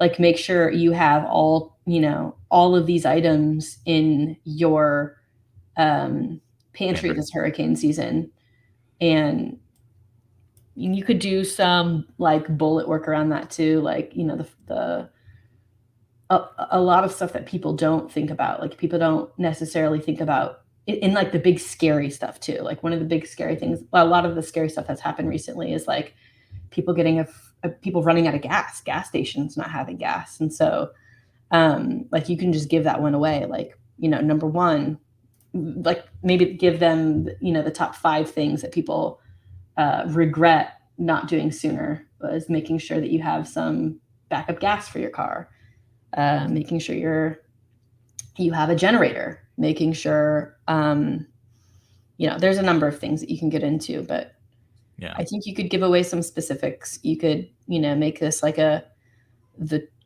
20 necessities to have in your prepped pantry, and make it less about food preserving specifically. Like, does it have to be? I don't. If she's writing for a business or a blog that specializes in that, they might demand it. They might demand that it's, maybe it's. My thing is like, one of the issues there are a couple of issues that are happening here. It's not just like food preserving sounds like it sucks. Like, let's be real. That sounds like work. And so how does this downloadable, giving you the top 3 foods to begin prepping today? I'm not going to do that. I don't want to do that. I don't even want to think about that. That sounds painful to me. Yeah, again, that sounds painful. And so you got to find a way to frame this so that it feels immediate, instant, easy. A checklist is an easy way to get around that. Yes, this checklist has done all that work for me. And so I know once I have this checklist, you introducing the thought of preparing for storms, like just that immediate pain because, people have been through it or whatever. This guide takes all of that away and makes it seem easy and doable and fast. That's what this guide needs to feel like. It doesn't need to feel like, instructions for everything that I need to do, a reminder of everything that I need to do. It needs to feel like the solution that I need to avoid having to do all I need to do. Yeah, I have a friggin' laundry list that includes laundry of things that I should be doing but haven't. Yeah. And so I don't want to add another thing to that. A lot of people are in that camp. And so, but that's the actual product. The fact that there's like 2 CTAs here is also a little bit of a problem. Yes. Like, what are we doing here? And then the goal is the goal to get them to download this, or is the goal to get them to do this? Is this email a welcome email that is providing a free downloadable that people have signed up for? That's different. Like, I'm wondering about the purpose and reason behind the structure of this. Yes. Another thing too is like, have you ever found yourself in the middle of a hurricane or any other severe weather that has made you duck and cover? That doesn't feel like a very strong opening to me. Like, yeah, it doesn't disrupt, it doesn't grab my attention. And it's also trying to do that, like that multiple stacking thing where it's like, are you in the middle of the hurricane or any other severe weather? Like, it doesn't have the confidence. It's doing what the previous sales letter did, which is like calling all affiliate marketers, e-commerce stores, this. Like, it's trying to cast as wide of a net as possible. Whereas, like, if you just say, have you ever found yourself in the middle of the hurricane? I'm not saying this is how this should start. Have you ever found yourself in the middle of the hurricane that has made you duck and cover?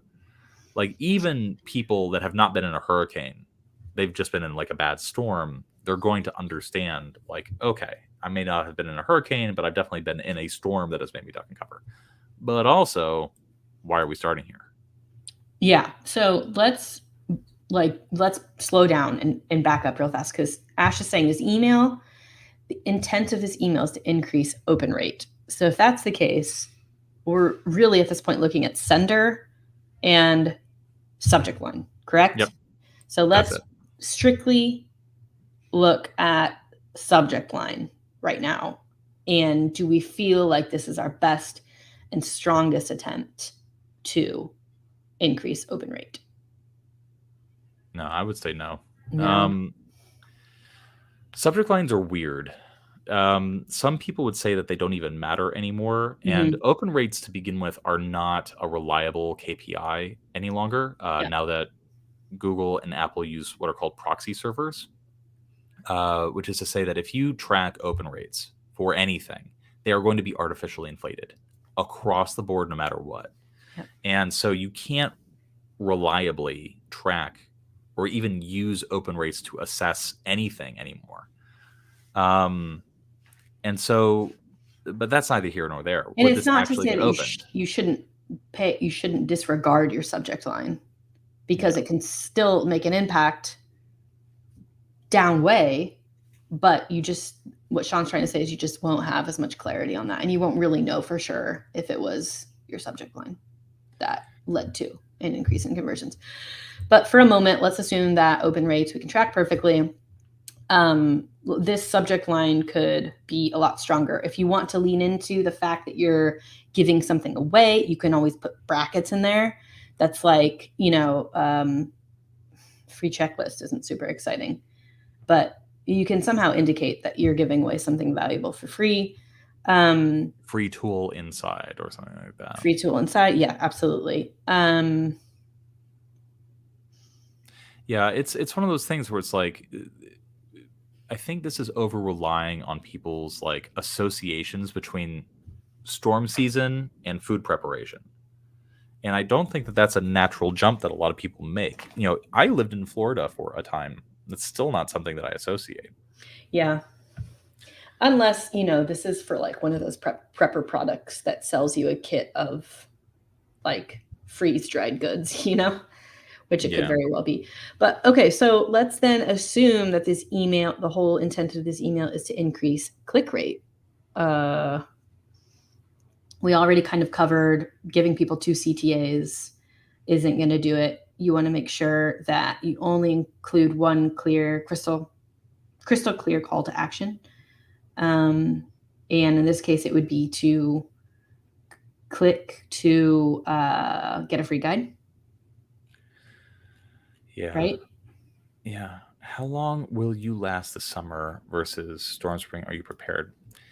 I want to use this opportunity, my little dais, to talk about something. If you're A/B split testing, I want you to test screams and not whispers. Screams and not whispers. What does that mean?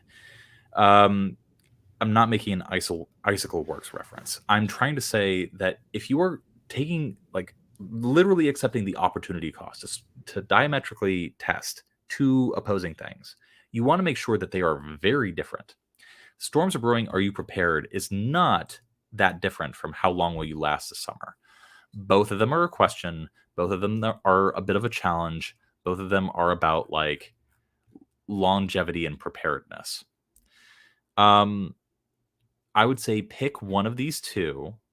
How long will you last this summer? I think is stronger, definitely stronger. And then test that against, is your fridge rotting? Or will you let your fridge rot? Or, $300 in wasted groceries. Yeah. $300 in the trash? Question mark. Are you ready to? Yeah. Throw $300 in the trash. Yeah. That, but less wordy. Like, try to convey and communicate that sentiment in as few words as humanly possible. That's what I'm getting at. Test a very different emotion. If you're talking about preparedness in one, test it against some other visceral, like something that somebody would have a reaction to in the other. If you are going for optimizing for open rate, that's what you want to do. Because testing this against this, I can tell you this, and this is just what my guts say. Don't listen to my guts. They have shit for brains. This is probably going to win, but the difference between this and this is probably not going to be very big. So, any other things that we want to say about these? I think that's some good tips. I've got about 10 minutes left, Sean, so I wouldn't mind moving on to the next one. All right, next one, and then I will blast through the rest. Okay, context. Website copy for a new business that delivers phone leads to its clients. They primarily work with insurance agents, but wanted to keep the copy broad. Many people have been burned out by buying internet leads that are often resold dozens of times. True. People know that internet leads can work, but most prospects are contacted by dozens of companies and often price shop extensively, so it's tough to make money on them. Lots of people on forums believe lead gen companies are scams. You pay per call, delivers exclusive inbound phone calls to its clients, and provides additional tools like AI lead scoring to help its clients make the most of their marketing budget. We want to move away from the word lead and say we deliver inbound phone calls. I like it. I like it. Homepage. Fuel your business with high intent inbound phone calls. We're going to a very sophisticated, very aware audience here. Yes. Keep your phone ringing with qualified prospects ready to buy now. No more wasted ad budget, meaningless clicks, or recycled leads. This is good, but I want to caution. High intent inbound phone calls. If you're hoping that this is going to be, where did they say it? Keep the copy broad. No. You are going to alienate basically anybody who doesn't understand marketing jargon. And here's the problem. You're also going to alienate all the people, marketing directors or business owners or things like that also are not familiar with marketing jargon. And guess what? I've worked with a lot of businesses that have people working in marketing roles, and they are not familiar with marketing jargon. High intent inbound phone calls, qualified prospects. There is going to be a subsection of people that this product is perfect for who are going to read this and go, what in the actual fuck am I reading? And then they just won't read it. They'll click off. And so that is something that you have to consider as you rework this kind of copy. For a hyper-aware, hyper-sophisticated, hyper-direct audience that has this language under their belt, it's great. Good job. Keep up the work. 10 pats on the back for you. But if you are hoping to speak to a broader audience, you're going to lose people with this kind of language and this kind of language. I think this is okay. Like, most people who are not familiar with marketing jargon understand generally what an ad budget is, or at least they can intuit it. And so I want you to be careful here just with your language. Anything you want to add to the headline? No, I was just trying to run through some different phrasing in my head and how this could work. I like this model, and I love that the idea of trying to spin leads into this idea of like inbound phone calls. And I'm just trying to remember this guy who sold me a scam fridge. The guy I'd spoke to before him, I had gotten in a phone call with him, and I remember I was like, I'm going to go with this other guy. And he's like, but wait, like, you took my phone call. Like, I have to pay $30 for this phone call. It's like, I'm sorry, but like, that's how the marketing model you signed up for works. And just because you paid $30 for me as a lead, doesn't mean you're guaranteed my business. And yeah, it's just a funny story. But I think it illustrates that, like, for the most part, people aren't going to understand like how this actually works. So just finding more accessible language to a broader audience. That's a good edit. Yeah, it's not my job to write the copy for you. It's my job to point out like where problems could be, where there Fair be enough. dragons on the map. Fair enough. And if Lindsay, you didn't have to go in 8 minutes, I would say like we could play around with Yeah, as much you're language right. as we Let's want. do But it. featured on PR bar, love it. Tired of wasting money on the PR bar, that's a form of social proof. Tired of and like credibility. Tired of wasting money on junk leads. Okay, love it. Will help you fill your sales funnel with red hot prospects. Boost your close rates. Get exclusive buyer initiated calls to predictably grow your business. Skip tire kickers. I love that. Love that. Avoid the inevitable race to the bottom, chasing recycled leads. Close more, manage less. End the constant cycle of fighting for refunds on bad leads. Oh. I would say fighting for is probably the wrong verb phrase here, but for the most part, this is all doing pretty good. You run into a risk when skip tire kickers is good. Tire kickers is like, of course, a metaphor. You want to be careful about stacking metaphors. The human mind is already doing additional work to associate, tire kickers, that could possibly mean person who is like wants to test things out and is like on the fence and like not making any decisions and stuff like that. So in the amount of time that the human mind has to process and intuit all of that, the inevitable race to the bottom, like we are already stacked with another metaphor. And so this is a more complex technique. Like I wouldn't teach this to newbies or ask you to consider this if you were a newbie. But I'm saying that if you have metaphors that are different and too close together, they make things harder to understand and can potentially damage the meaning of what you're trying to accomplish. Otherwise, these are great. Yeah. Red hot prospects. Every feature you need to make the most out of your budget. Drive results with detailed analytics. Get access to real-time reporting dashboards and detailed call records with a few clicks. Easily view key call stacks, lead contact info, and much more. Make better decisions. Good CTA. Leverage AI to close more leads. Tapping into the hype. Our AI analysis scores leads and helps prioritize follow-ups. Gather the insights you need to close serious buyers and skip time wasters. Perfect. Set your call schedule, going on vacation, turn your lead flow off with a single click. Never lose money from wasted leads again. Oh,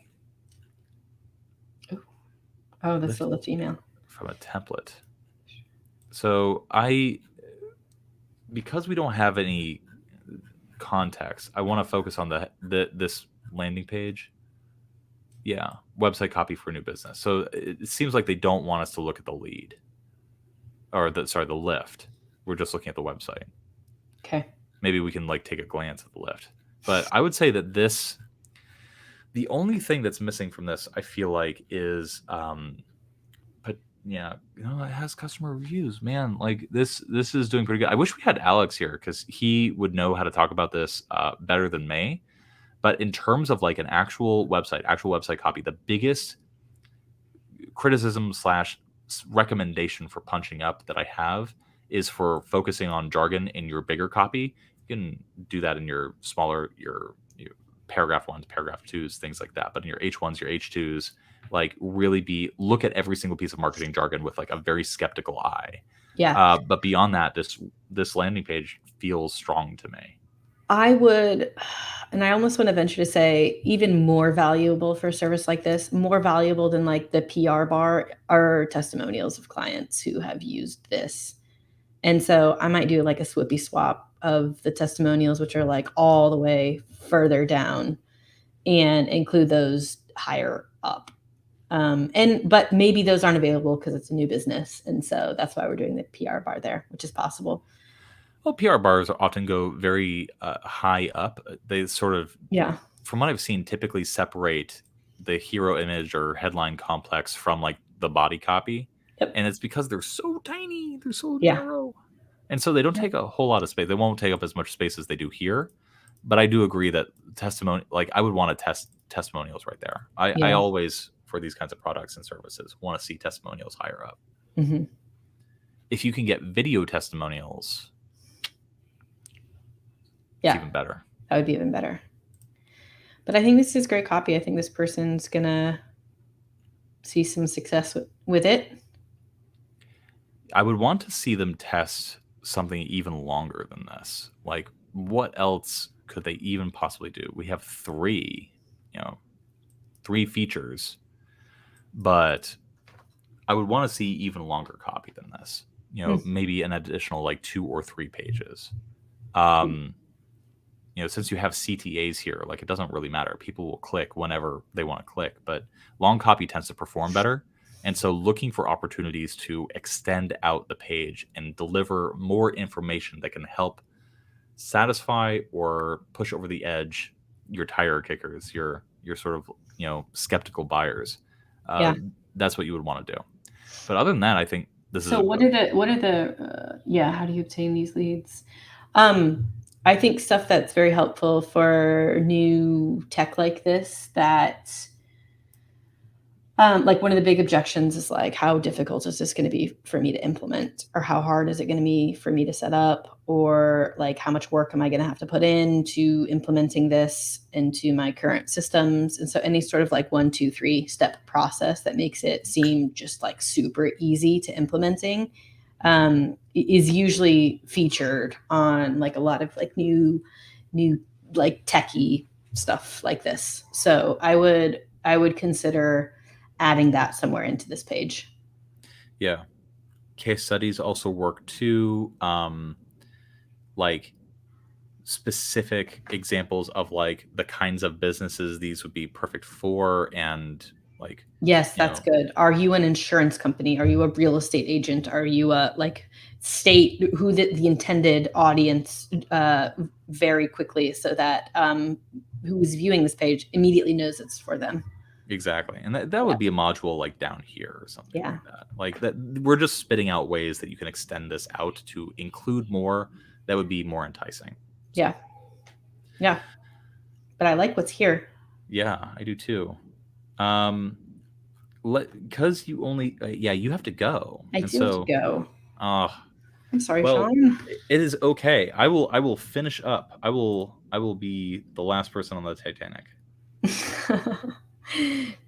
All right, how much do you have left? You've got through this one. I'm not display name. This is their copy. I'm not surprised to see got some good submissions recently.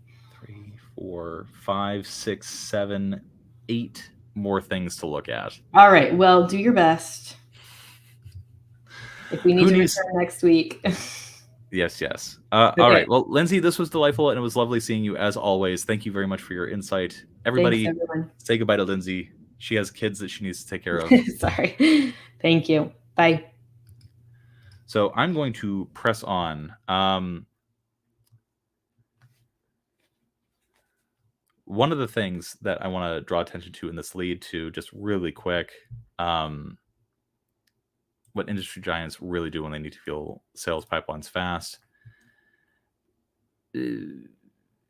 Automatically, you want to sort of like draw attention, because you're writing B2B, like maybe don't lean so heavily on intrigue in this. I know that's contradictory from what I say a lot, but if you are speaking B2B, generally you want to be a little bit more direct and a little bit more open about what you're talking about. You still want to operate under the disrupt, intrigue, click sort of template.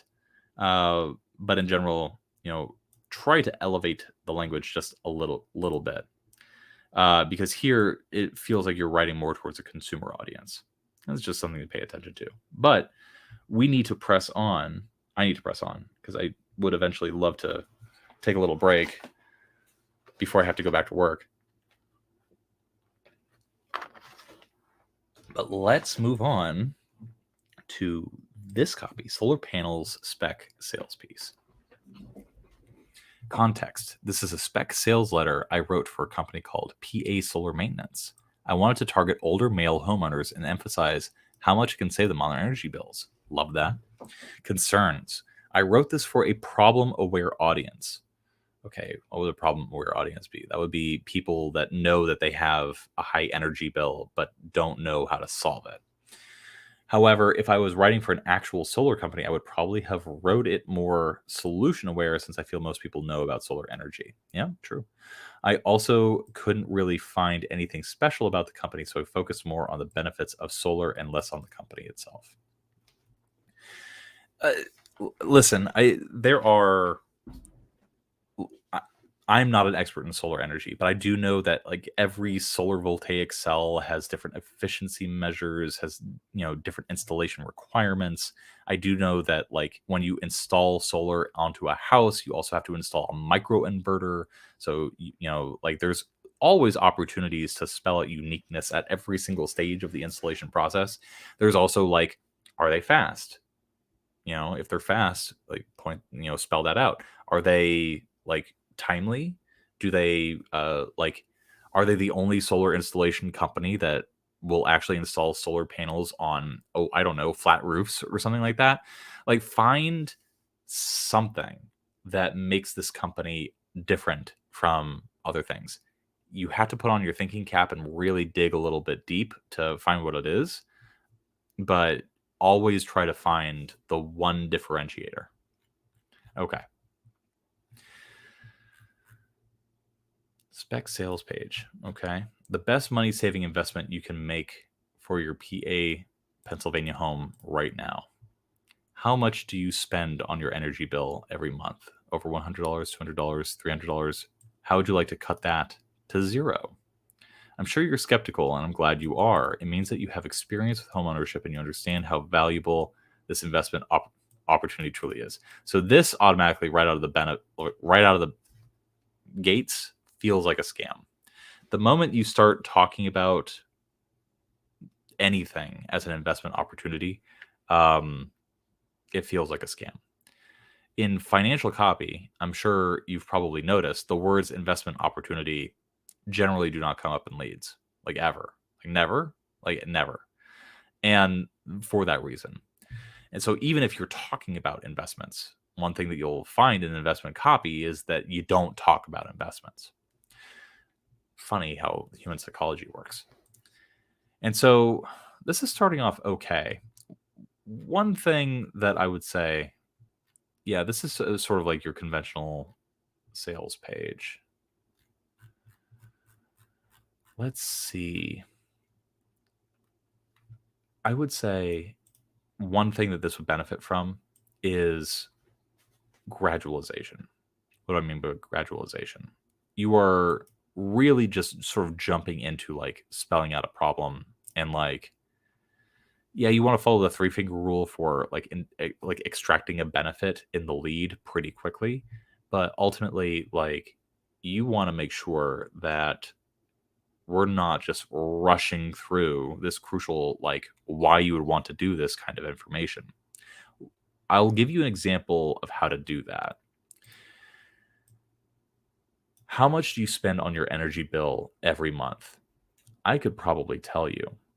The average PA home spends this much, and then show a chart. And then, you know, you can show a chart with like, single family homes, multifamily homes, etc. And you can show 3 examples, and then you have some more copy. What if I were to tell you that there was an entire group of Pennsylvania homes that were spending this much, and then show the same chart again, but with an additional column that just simply said $0? How would you like to cut your energy expenses down to 0? Something along those lines. It's really all about just sort of like slowly teasing back, very slowly unzipping the benefits and making it clear to people.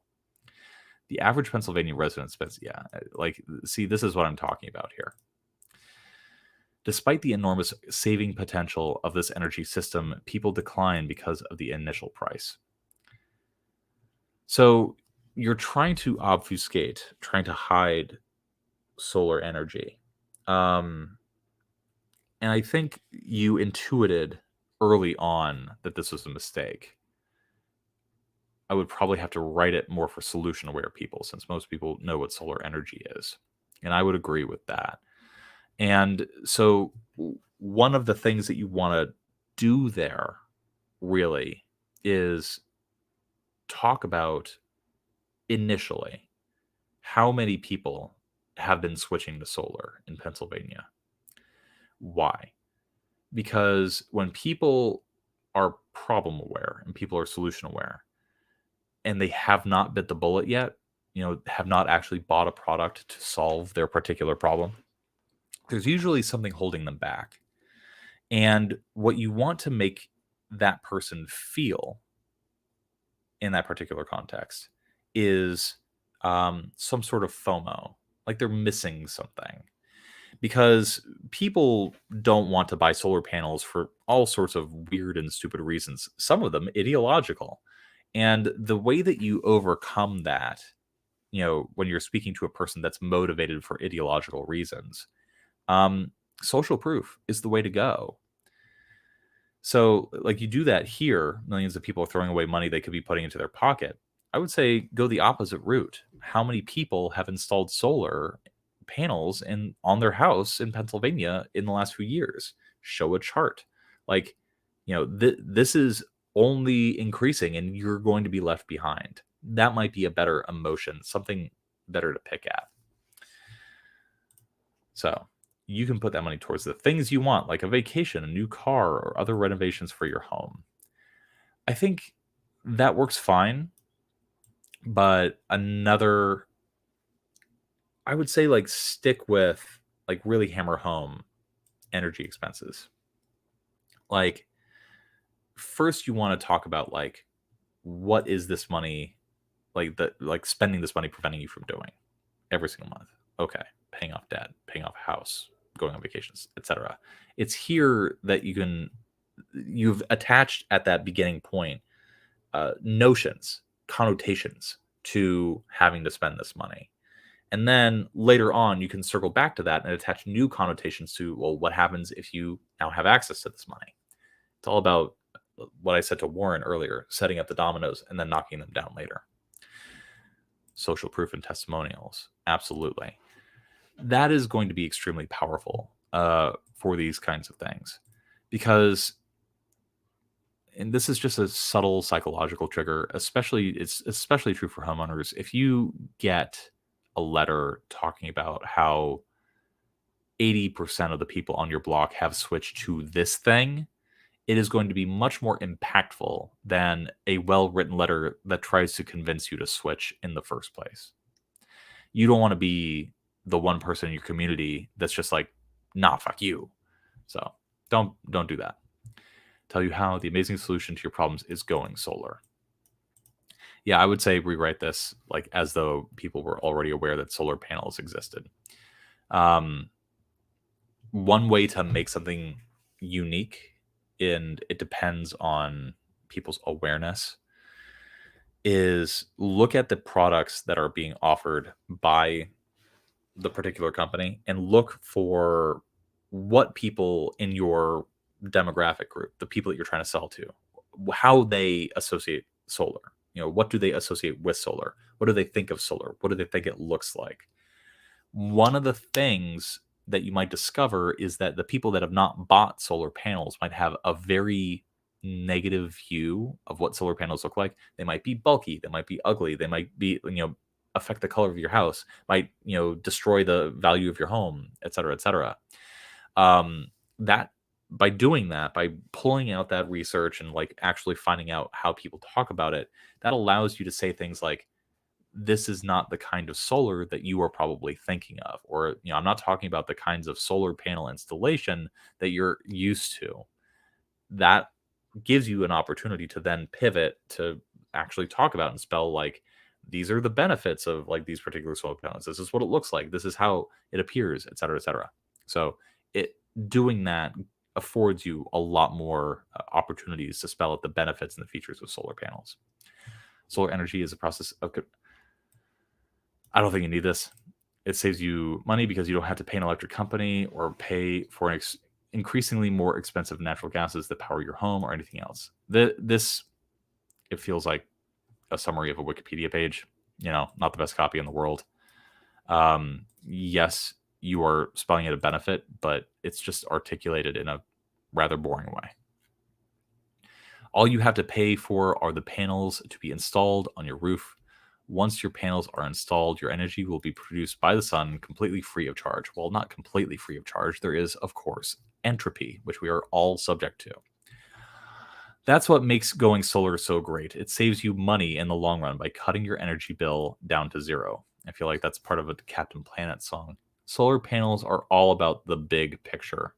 Once your solar panels are installed, it only takes 6 to 7 years for the average Pennsylvania resident to break even, according to Forbes. Okay. Minor suggestion.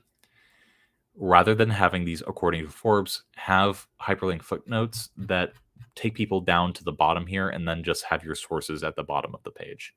That way you don't have to clutter the copy with these according tos. Most solar panels last up to 25 years, which would give you 18 or so years of no energy bills. Dimensionalize that. So if your energy bill is what, $200 a month? That's 200 times 12. So that's $1,200, $2,400 a month times 18 is some large number that I choose not to multiply in my head. You can do that in your copy. That's what dimensionalization is good for. And that's what you would want to do right here, which is actually do the math for people and show them how much money they would be putting back in your pocket. The cool thing is, once you do that math, you can actually bring that up to your headline, how to put X number of dollars back into your pocket. You won't know what that number is until you actually do the math, until you prove it. So that's something you'd want to do. This is definitely a concern. So I have to wait 7 years for this to benefit me. Yeah, you would want to articulate in the copy, and it starts to benefit you immediately because it cuts your energy bills down to zero. These solar panels pay for themselves. And that's how you want to separate that out. You're not talking about like these costing you for 7 years. You're talking about these paying for themselves in 7 years. And so break even? No. These pay for themselves in this amount of time. That's how you would want to phrase it. Ideally. Solar panels come with many benefits. Money spent on energy bills, financial benefits from... Listen, if you have a benefit like this is a strong benefit. So, turn this bullet into its own section. Get the government to pay for your solar bills or pay for your energy bills or pay for your solar installation, whatever you want to do with that. That's powerful right there. And that's a huge benefit. The value of your property is increased. No more stressing over paying the bills on time. Blackout safe energy. Well, not if the sun blacks out. Energy that works in a multitude of climates. I would say rephrase that. That's nerdy. Energy that is eco-friendly. Solar panels are becoming an increasingly better energy option for homes. What is that sentence doing? That's a bad sentence. If you're interested in solar panels for your Pennsylvania home, PA Solar Maintenance is here for you. Yeah, I would definitely really come back to this and really try to spell out, rather than like start here, I would structurally start off with like, what are the 3 to 5 or maybe 7 biggest benefits of solar power? And then I would tackle those one by one in your body copy. And then I would try to like find a lead that really segues into like people's pain points a little bit better with your future benefits, the future body copy like in mind. Because right now it feels like you spend a lot of time talking at the reader, but not a lot of time like proving like why solar panels are good. You just sort of like whip through that, when really what you're trying to do when you're speaking to people, especially who have not installed solar, is overcome their objections. This doesn't do a whole lot to overcome objections, and that I think is my biggest problem with this. So rewrite this, think about overcoming objections. One way to structure copy is Post-it notes.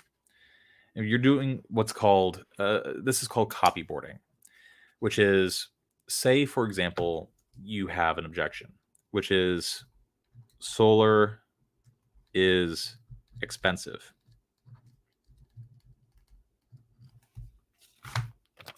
This is a Post-it note. You put it here, okay? Right there. And then you do that for like 10, 12 other objections. Now, once you've spelled out all the possible objections that people have, you want to structure them in the way and in an order like, what do you think are the biggest objections? What do you think are the objections that people mainly have or would have first? And then what you want to do is you want to take your Post-it notes again and you want to write out like, okay, what can I say that would overcome those objections? What is the claim that I could make? Solar is expensive. Well, with the help of the state of Pennsylvania or the federal government, solar is actually super cheap. And so I would just say that solar has become super cheap! Exclamation point. Right there. I'm going to post that next to the objection. Right, like that. And then what I'm going to do is I'm going to just do a full table of these where I'm spelling out objection, objection, objection, objection, and then I'm going through and I'm making claims that overcome each objection.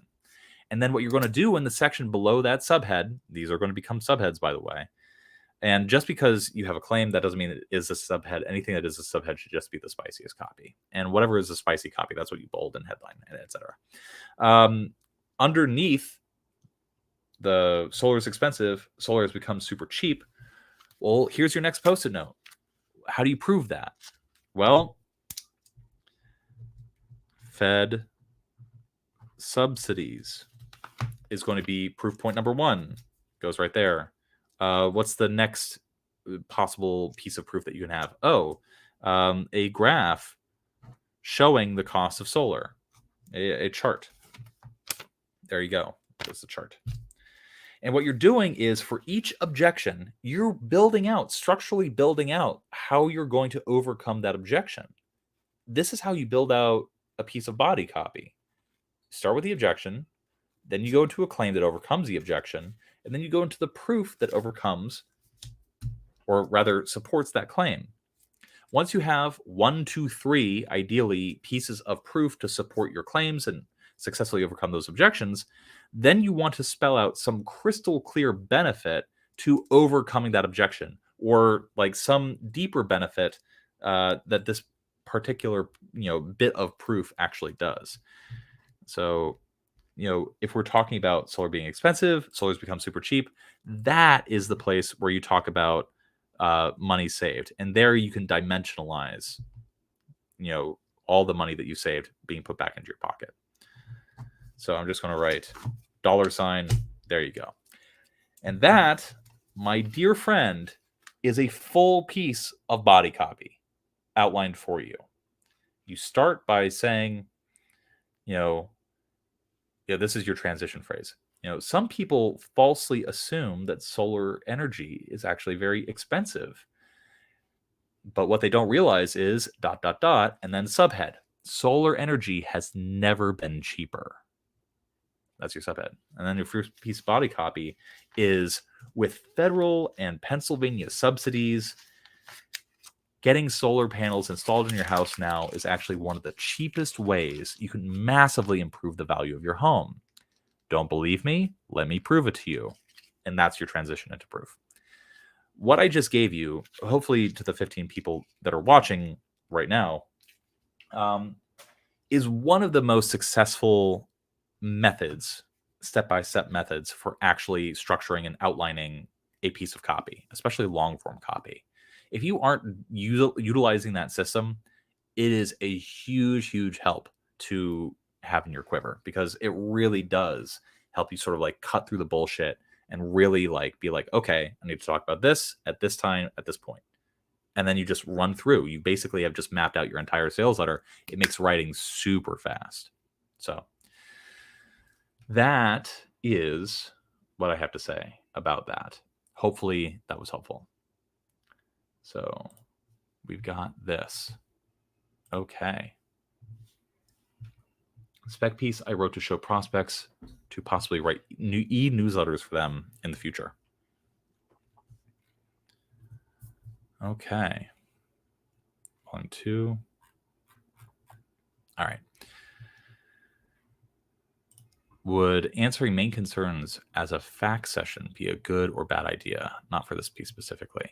I would say leave the sort of like ancillary, like the who cares kinds of concerns, like towards the end. Usually that comes like either in the offer section for like any like remaining niggling problems that people have, or I would leave it for an order form as well. That's usually where I put FAQs, facts. And usually the sort of like questions that people have are like, is my information secure? Things like that when I need to order, or like, how do I know this, this actually works, et cetera, et cetera. The last remaining questions. And then you just phrase every single answer to be as beneficial and reinforcing what you've been saying before. Okay. We've got this copy, spec piece, to possibly write e-newsletters in the future. Panhandle PCs connected, keeping you connected to the best technology, the best computers, and the best tutorials in town. Okay. Panhandle, free diagnosis, virus removal, tune-ups. So I just went through a whole spiel of like objection, claim, proof, benefit.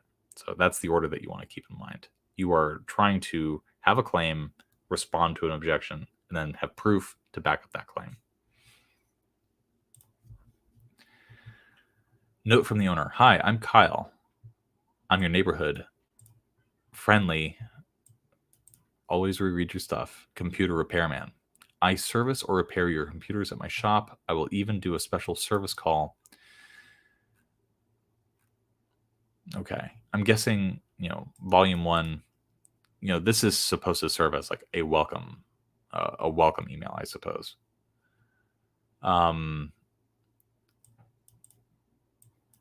Network needs. And if you ever need another computer, give me a call. We are a Microsoft certified refurbisher, so you can be sure you're buying a great computer. Hear what my longtime customers have to say.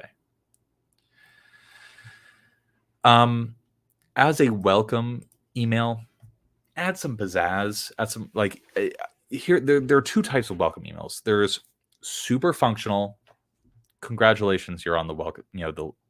You've made it onto the list. Thank you very much. Here's the thing that you wanted to sign up for. Also, I'll be emailing you tomorrow. It's super functional, super bland, super uninteresting. And then there's, if you're going to have an e-letter, you want to introduce some sort of like tone of voice. And there the copy tends to be a little bit longer. I want to show a good example of like a welcome email. So I'm going to pull it out of my swipe file really quick.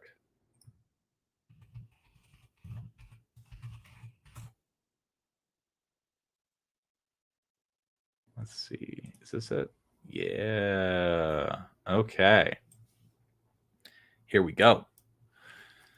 Welcome to Profits Unlimited. Congratulations on taking the first step towards discovering new ways to build a richer life. I'll stop you right there. We are going to cut over to this. Hi, I'm Kyle.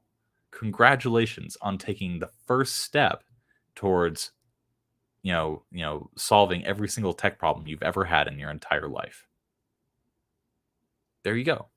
That's one way that you can swipe copy. You look at this and you play a little game of Mad Libs. Congratulations on taking the first step toward blank. And that blank is whatever the aspiration or benefit that people have. By signing up for Profits Unlimited, okay, very clear, this is what's happening. You have signed up for this. Reminding people and letting people know what they've done. Are you doing that here? No. Do we know that we're going to be getting an e-letter? No. Are we going to get any follow-up? No. So we want in this email to have some sense of like expectations. That's what a good welcome email does. It sets expectations. You've secured access to a number of wealth building opportunities you'd likely never gain exposure to outside of Wall Street. It took guts to look over your finances and start prepping for tomorrow. Most people never take that initial leap, but you did. I'm incredibly proud of you. Look at that. Oh, it's so proud. I know you must be eager to get started, so in just a few minutes, one of my team members will walk you through the finer details of this service and give you your login information. But first, I want to tell you a little bit about me. This is what I mean by a welcome email serves a functional purpose. It's setting expectations. It's letting you know what is going to happen next, what a person will experience next, when people will get information that they signed up for, things like that. And so you want to look a sort of mile down the road when you're writing a welcome email, and you want to see, okay, what's going to be happening along the way. And this, in very few sentences, accomplishes exactly that. But first, I want to tell you a little bit about me. After all, now that you're a member of my elite readership, we're going to be spending a lot of time together.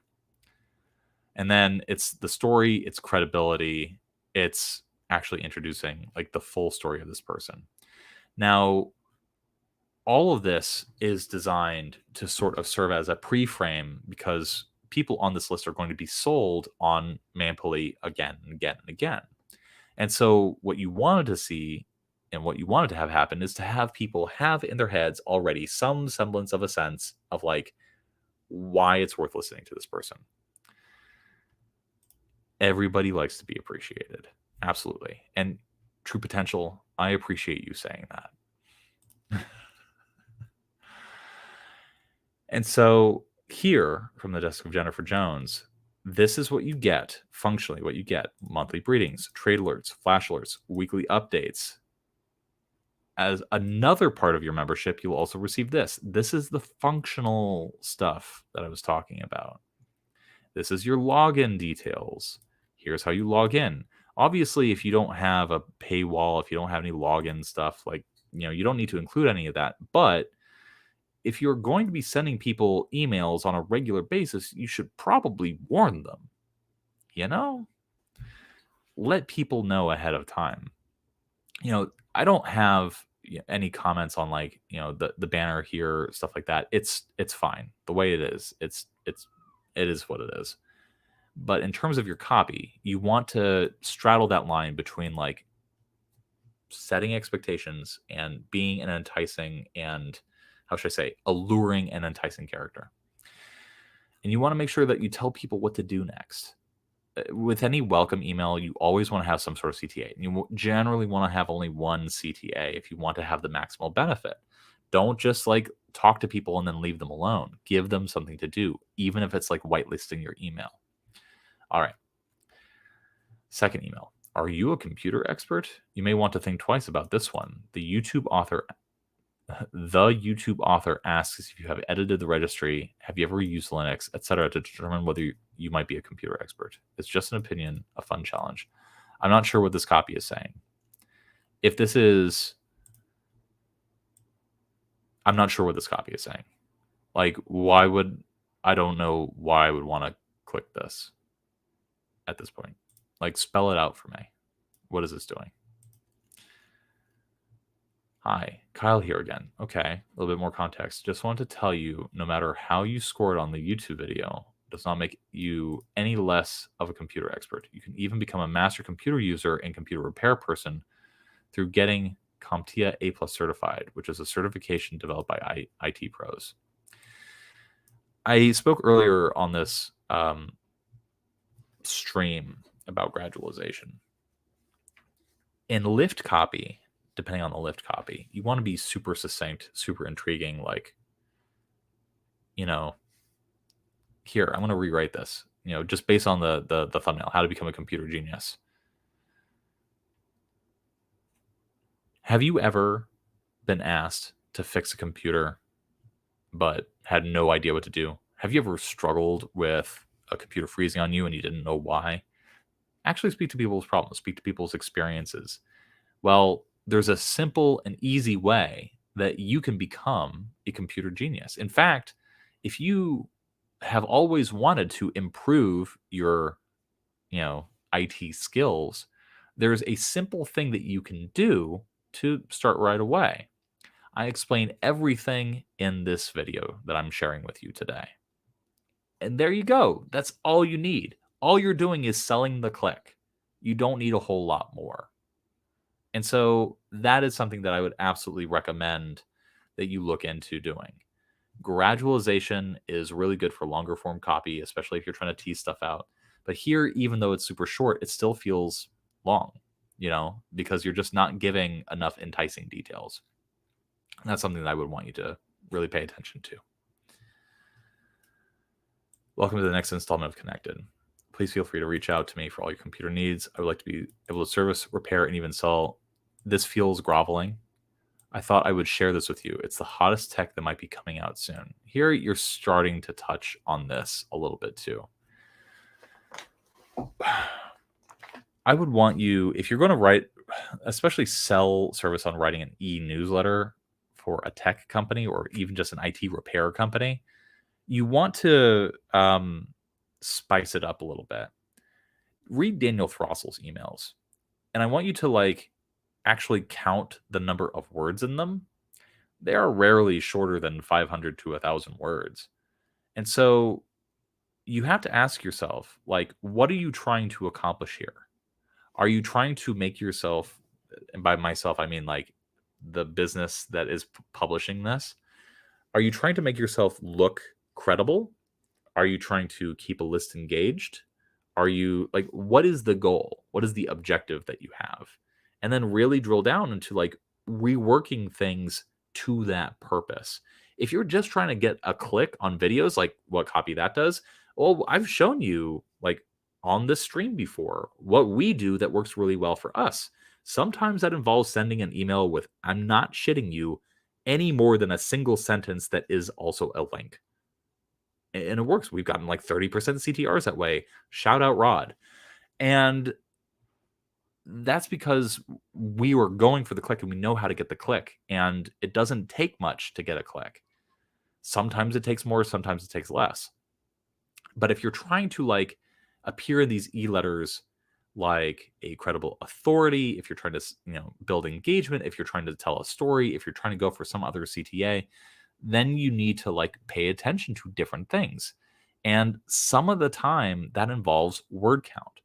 One of the trends that I hate in modern copywriting, especially brand copywriting, is this, how should I say, desire to constantly get to the point, when what they don't realize is that the journey itself is important for persuasion. And when you're writing something, especially an e-letter, you need to provide a bit of a journey.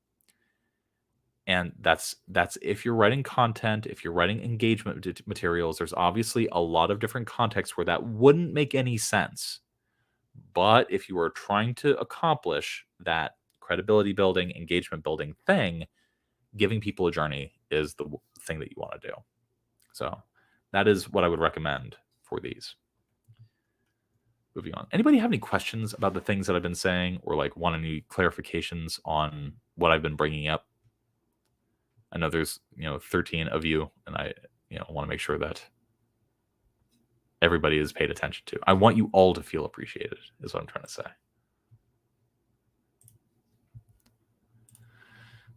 What are the chances of you going through every submission on this live? I swear that I am going to go through every single submission, every single one. I have 1, 2, 3, 4, 5, 6 left. Now, I have to warn you, the more of these I do, the more unhinged I am going to become. So, there you go.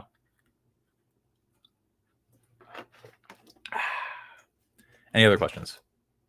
Can I touch on what is lift copy? Yeah. So, of the larger umbrella that is email copy, a lift is simply a little bit of copy that is designed to get somebody to click onto a sales page or a product page or whatever.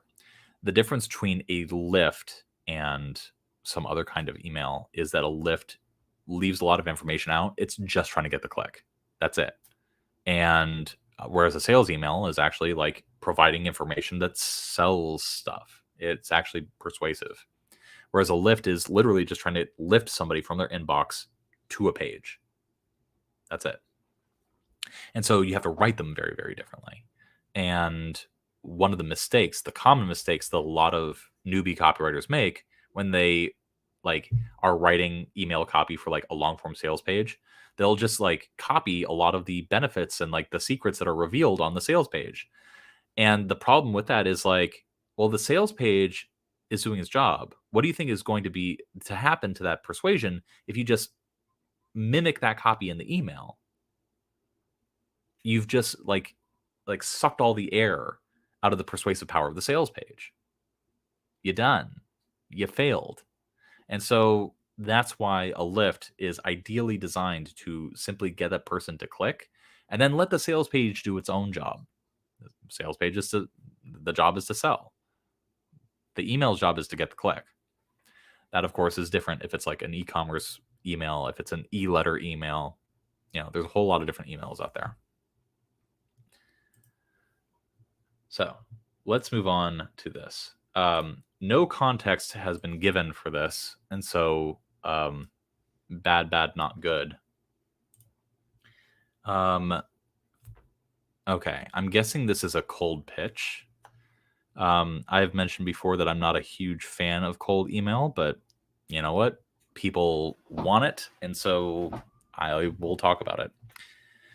Facebook ad. Hello, blank. Your Facebook ad came up on my feed. I was very impressed with the advertising. This led me to rewrite your ad and analyze how it could be improved in order to convert more viewers. Throw an email my way if you would like to see my rephrased Facebook ad, as well as an email advertisement to follow up non-converting viewers, as well as a newsletter email. I just explained that. So, yeah.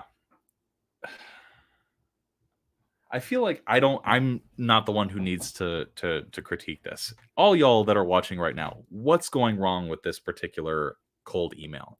What do you think is perhaps going a little awry? Because it's not good. No, like in terms of like the A to like the S tier to F grading system, this gets an F. And so let's talk about why this is a failed cold email pitch.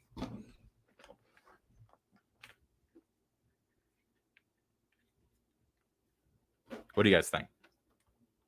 There's no specificity. Absolutely.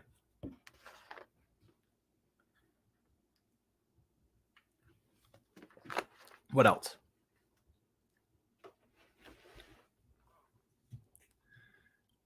It's often advised that cold emails have personification or personalization in the first thing. No end on a question.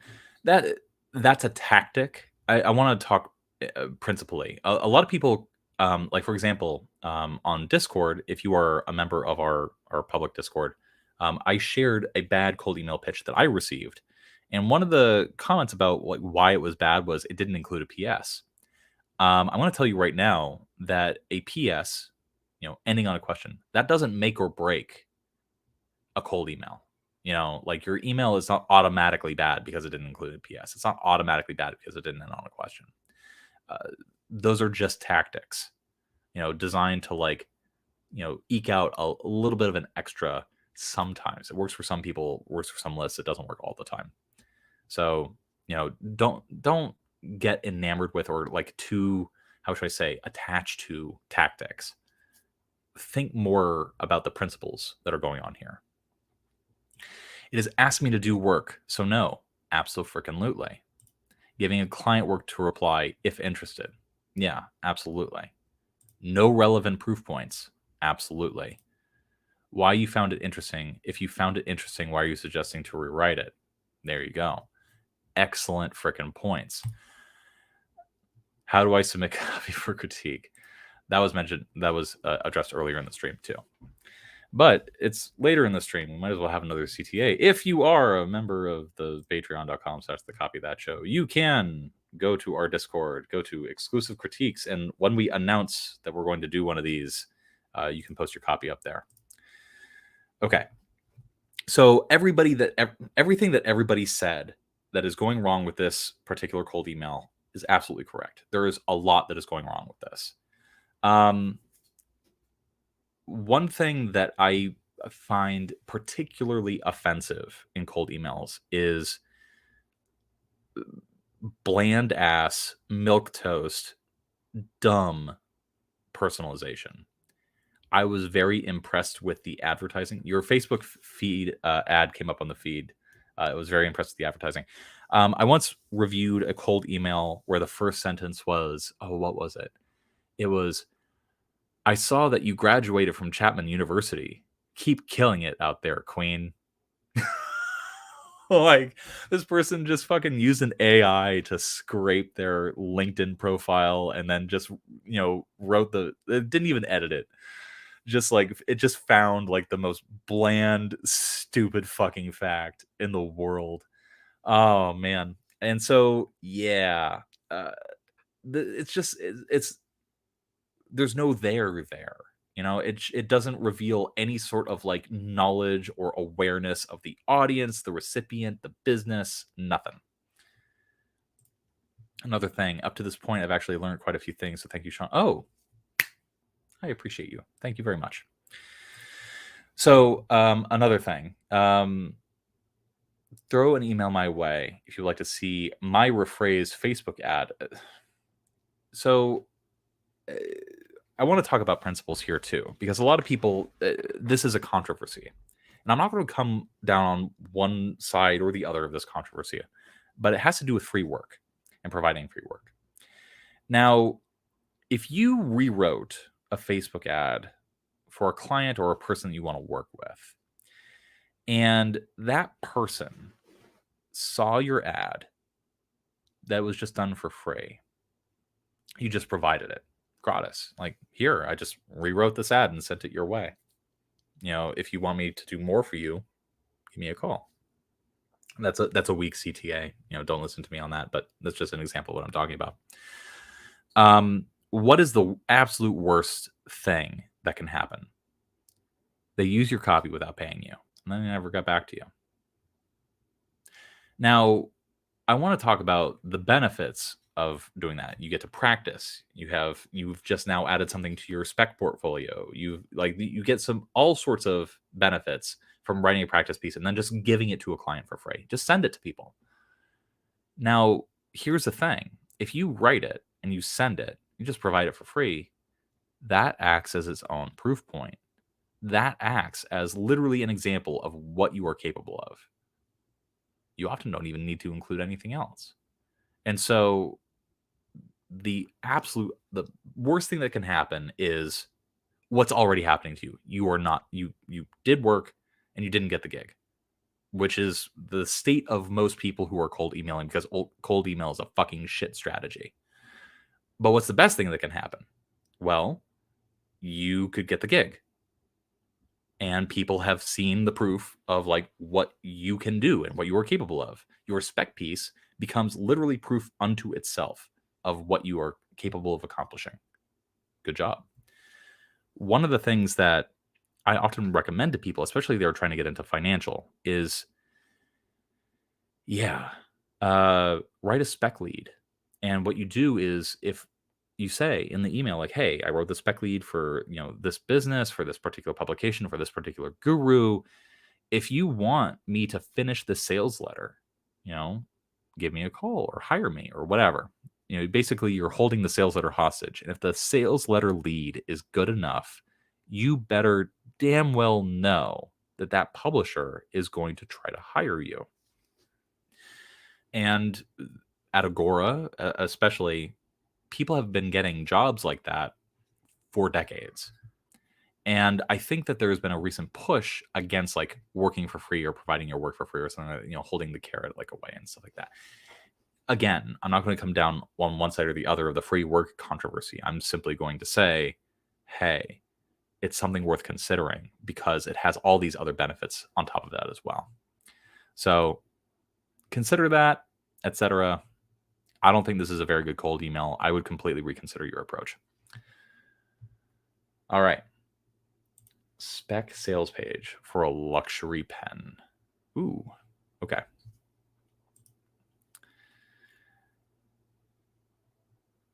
Let's see. Oh, True Potential had a good point about the cold email. I like your shit, but it's shit. I wrote better. Ask me for it. Yeah, like that's how the previous email sort of came across. Okay. Sales page for a $100 pen. I think I own a $100 pen somewhere. It's somewhere around here. I've lost it. Mont Blanc, timeless. Reader, more likely a bit older, but some decent income, willing to splurge on a little luxury. Interest, showing your status off with a timeless pen. Oh, buy the $100 pen to invest in your writing for the rest of your life. Okay. So this is the Alex's RIOA.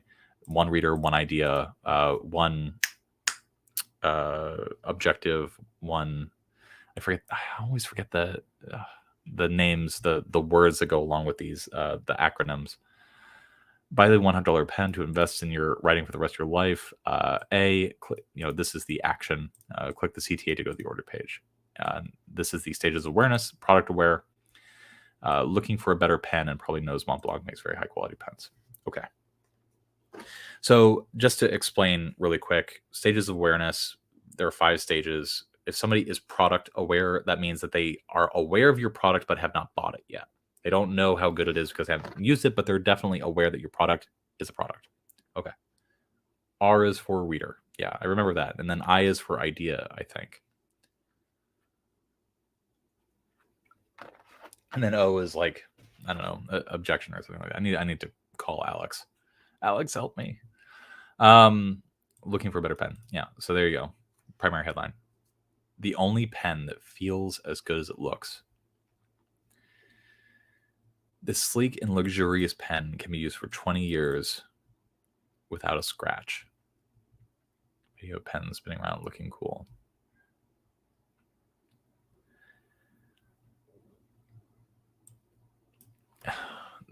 This is also where I would want Rod here too, because he has a better mind for brand copy, and this is definitely a place where brand copy is going to be more effective. And what I mean by that is if you have an image juxtaposed with some text, you don't need to say the only pen. What you would say is feels as good as it looks. That would be your headline. And then you have a really good picture of that pen. That's all you would need. That would be the evocative piece there. You have to sell Mont Blancs as you'd sell a luxury car. Pretty much. But here's the thing. Even if we cut it down to feels as good as it looks, I still feel like that's too on the nose. Same thing. This sleek and luxurious pen can be used for 20 years without a scratch. Again, I would want to cut that down. Last 20 years. And last 20 years will never get a scratch or something like that. Here, this is just too direct. Feels as good as it looks. It could work. It's worth testing. But I would want to do something like something a little bit more evocative, something more creative. One thing that I would recommend people doing, like especially if they want to like investigate brand copy and look at the logic behind brand copy, this book, The Copy Book, has all these amazing ads in here. Long form, old school, new school, direct, indirect, things like that. Magazines. Here's a headline that gets your attention. And so, all those, it's not on the nose. Here, look at this. This is an ad for Timex. Here's the ad. Here's what it looks like. Let me read the copy to you. We've had some complaints that Monday was a really long day, but we've checked and it wasn't. This was a successful ad for Timex. And you, direct response copywriter, probably read that and are like, that doesn't make any sense. It doesn't have to make sense. It's provocative. It gets the people going. That's the point. Where comfort marries luxury. Good for a car, I guess, might help here too. Yeah, that's what I'm talking about here. You don't want to go too on the nose here. And by that I mean you don't want to go too direct. You want to be evocative. Like, trying to think. Oh, guy, let's trigger some of the reactionaries here. Look at this old ad. It's a man in women's underwear. Oh no. Yeah. Let's see. Look at that. Cigarette, if only. That is an interesting headline. Again, provocative, gets the people going. Look at this. This is an old ad for Apple. Look at that. Compatibility is never a problem with Apple Macintosh. God. And the image is of a turtle humping a helmet. Compatibility is never a problem. Again, it's about the juxtaposition of text and image. And that's something that you want to think about. That sort of stuff is complicated. And when you are trying to sell a luxury item, knowledge of branding and that subtle evocation of emotion becomes so much more important, because that's what luxury is. A Mont Blanc pen is not in and of itself worth $100. Nothing is. And so what you're buying is the brand, you're buying prestige, you're buying all the trappings and accoutrement that go along with the product. You're not paying for the product itself. It's not made out of gold. And so what you're paying for is the value of the brand. And brands, they get to charge a premium. And so knowing brand copywriting, knowing how to evoke subtle emotions with surprising twists of language and shocking juxtapositions, that is what you want to study when you're trying to sell these kinds of products. So, H3, you deserve to feel like royalty. Unlike most pens, the Timeless has been weighted for both performance and luxury. It's light enough to write for hours, so you can finish your work without pause. It's just as heavy, because that's what you deserve. You deserve better than average, unweighted, painful pen. So, yeah, that's the thing. You're writing this like a piece of direct response. But if you're trying to sell Mont Blanc Timeless, you want to sell it in a more provocative kind of way. I'm going to pull out this again and sort of just skip to a random ad. Here, this is an ad for the Guardian. There is the image. There's the headline. We cannot deny it. Left-wingers enjoy the Guardian. There you go. Here's the copy. It comes as no surprise. A readership so youthful is bound to be a sporting crowd. Indeed, according to the National Readership Survey, we have more well-educated ABC1 readers under 45 than any other quality daily, 342,000. So what's going on there? First sentence is just getting attention. It comes as no surprise. What comes as no surprise? A readership so youthful is bound to be a sporting crowd. Again, we're speaking in evocative language. Indeed. And again, you would only use indeed if you're speaking to people that are like highfalutin, people, motherfuckers who went to college, them fucks. Indeed, according to the national, I use the word indeed all the time. I fucking love it. The National Readership Survey, we have more well-educated ABC1 readers under 45 than any other quality daily. So what is that doing? That's social proof right there. Paragraph 2. True to form, they dress fashionably and drink stylishly. Okay, I'm going to stop right there. We're going to play a little game of Mad Libs, but for a pen. It comes as no surprise. A writer, something or other, is bound to be a discerning consumer or something like that. A writer so astute or so discerning is bound to be, or is bound to demand, quality. There you go. Indeed, according to statistics, X number of like MBAs or professionals or whatever choose the Mont Blanc Timeless as their preferred pen, true to form whenever they need to sign a check or ink a contract, make deals that will build their multi-million-dollar empires. There's one pen that they choose to do, choose to use. I think you know the pen that I'm talking about. Image. That's what I'm talking about here. Brand copy for these kinds of products is all about leaning into those subtle evocations. It's not my cup of tea. I'm good at it. I don't think I'll ever be great at it. Rod's better than me at it. That's why copy that offers you a variety of perspectives. But if you're going to write this copy for the Mont Blanc, one thing that I would recommend is thinking about writing it more like brand copy. And to write it more like brand copy, you want to study brand copy, not necessarily direct response. As much as I love direct response, it's so good. You actually want to study brand copy to get better at this. Yeah. We only make X pens a year. Exclusiveness, rarity.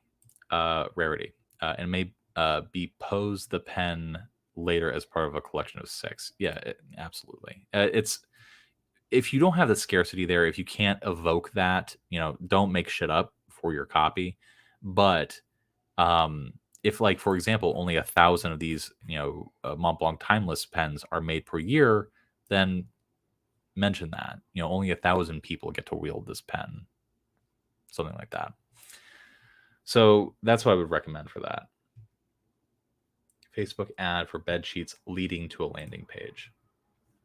Bed sheets. I like it. Okay. Audience awareness. Problem aware. Okay. We're going for more indirect. Headline. What actually wakes you up in the middle of the night and how to solve it. Interesting. I would cut this parenthetical. All right. So this is an email. That context was not given. No, this is a Facebook ad. Okay. Facebook ad. So this headline is going to go actually at the bottom. I don't know if you guys have seen very many Facebook ads, but it's like the text is up top. So it's who it is, the text is up top, and then you have the image and then the headline below it.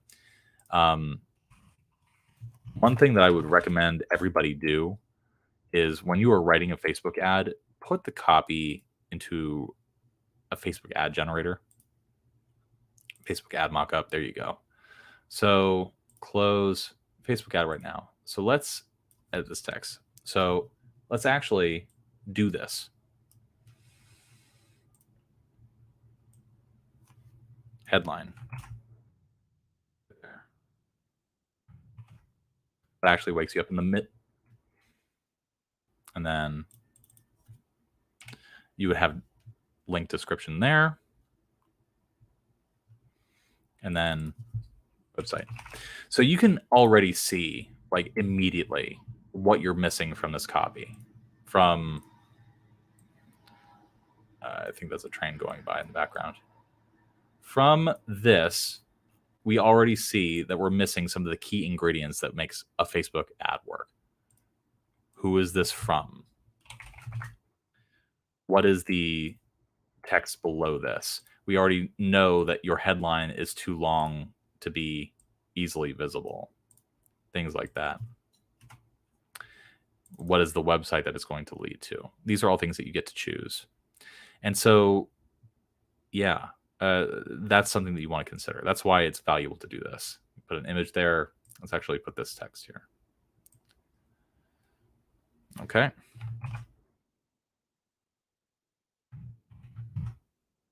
All right, silence is great.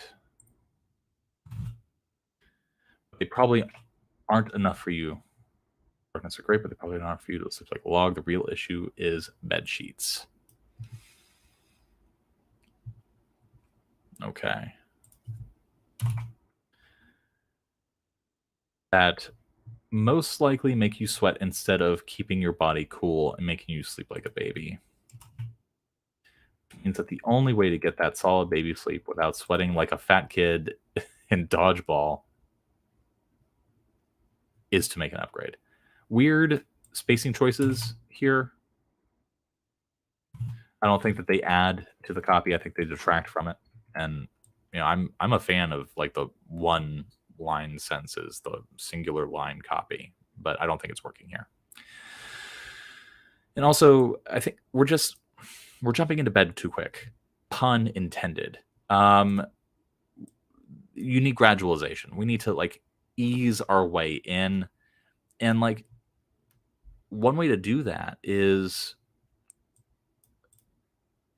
by asking a simple question. Like, do you wake up with sheets soaked with sweat? Question mark. The problem, many people think the problem is them, but it isn't. The problem might actually be your sheets. No, they're not getting wet on them by themselves. The real issue is yada yada yada. And so I don't think this is working, just conceptually or structurally. I think that this is losing me here. One thing that I have recommended to people in the past, if they are critiquing copy, is to stop reading the very line, the very moment that you as a reader would stop reading, because that person needs to fundamentally redo everything from the beginning anyway. They need to rewrite. And oftentimes rewriting from the beginning means rewriting the rest of it as well, because you've changed all the precursor information that would lead up to the rest of your copy. So yeah, I would stop reading right there.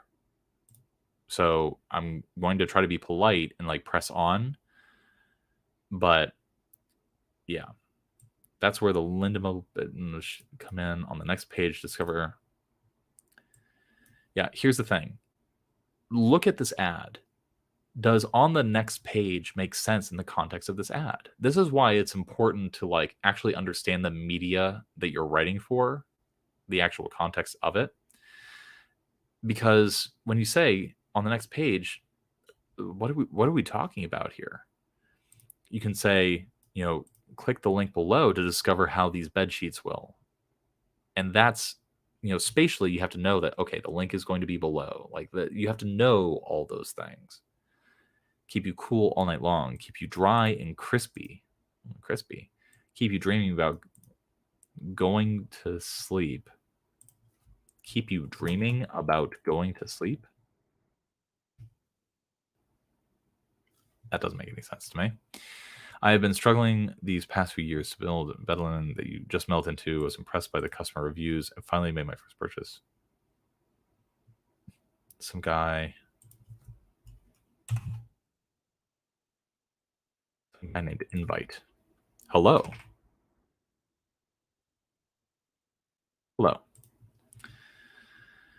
So, and for a limited time, free relax candle, free delivery for orders. Okay. So again, I already don't think this ad is working at all. I think you need to reconceptualize it and rewrite it. I would write it like a lift. And by that, I mean like have something disruptive, have stuff that builds intrigue rather than tries to sell it. This is dangerous. Here, I'm going to zoom in so people can actually see it. That's dangerous because you're ultimately, how should I say? You risk offending people, which I'm normally okay with. But like, if we're writing for clients, we want to be conscientious of their needs. And so oftentimes these funny throwaway lines can be a little bit problematic. Yeah, this just isn't working. I would rewrite this and then just reconsider like how your approach to it is. Build more intrigue, really focus on like, not just like the features and the benefits of it, but like really drill down deep into like why these bed sheets and like why is it worth going to this page to learn more. And that involves like looking at a sentence like this and being like, what am I actually trying to say here? Because I'm reading this and I don't know. And so that's something I would recommend doing. Okay. We're going to John Cornelius's ad. But also, if you're writing Facebook ad copy, that is a good recommendation for you. Go use one of these pieces of software that add mockups and actually look and see what your copy will look like, the way that people are going to be looking at it, because that helps clarify a lot of different stuff. Okay, context. Dean Graziosi, is a well-known businessman who's worked with the likes of Russ Brunson, Richard Branson, Tony Robbins. He's written a book for people. Want to get out. A rat race, make money from anywhere. One reader, problem-aware audience who feel like there's more to life and believe business and money can help them achieve that. So that's problem-aware people. That's not solution-aware people. So these are people that know that they don't have enough money, but are not sure what can dig them out of that hole. Okay. He followed Rod's advice from the making unique copy angles and came up with an idea that is based on this product. Book on wealth, notion attitude to be distinctive, wild card, haulage trucks. Interesting. I'm already intrigued. Offer a free plus shipping book that gives a blueprint. Okay. So I automatically know what we're going to be seeing below is going to be a lift. And by lift, I mean this piece of email copy needs to build intrigue for a sales page that does the job of selling. So this lift should ideally not be doing all that work. Action.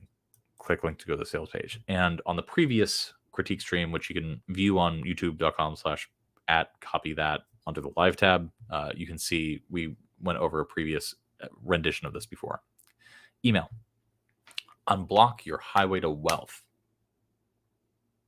Interesting. I've never seen that framing before. I'm intrigued. Hey, a very small number of people out of the 8 billion who are alive right now have so much wealth it cannot fit into a single haulage truck. Here's how they did it. Fix that CTA. That can be a better CTA. If you look at the previous stream that I did, not the previous critique stream, but the previous stream where I was actually going over financial copy and a financial funnel, I looked at a email lift that had like 5 different pieces of CTA copy in it, some subtle, some more direct. And you want to mimic or mirror that.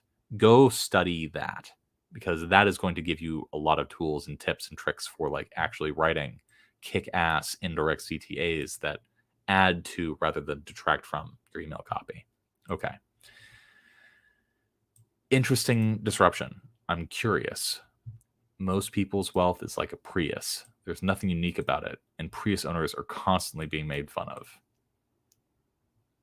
Not sure what this paragraph is doing, but the 1% are rolling around in haulage truckloads of wealth.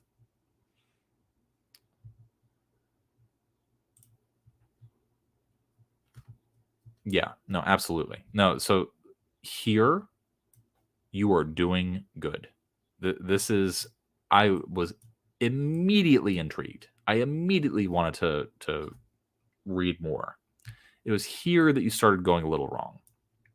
And my suggestion here is definitely go back to the financial copy stream that I did, skip ahead to where I started actually like analyzing the email in that funnel, and look at the different CTAs that were used there. Look at how they were used. Look at how they were worded. Look at the subtle implications that they had. That is going to definitely help you rewrite that. Now, here you are actually trying to explain the metaphor.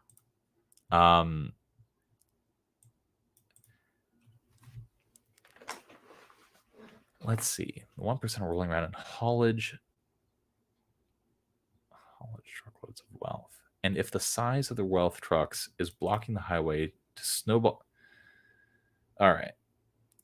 Here, you're trying to explain the metaphor. I'm a little confused. It didn't go in the direction that I thought you were going to go in, which is probably a good thing. Here's the direction I thought you were going to go into.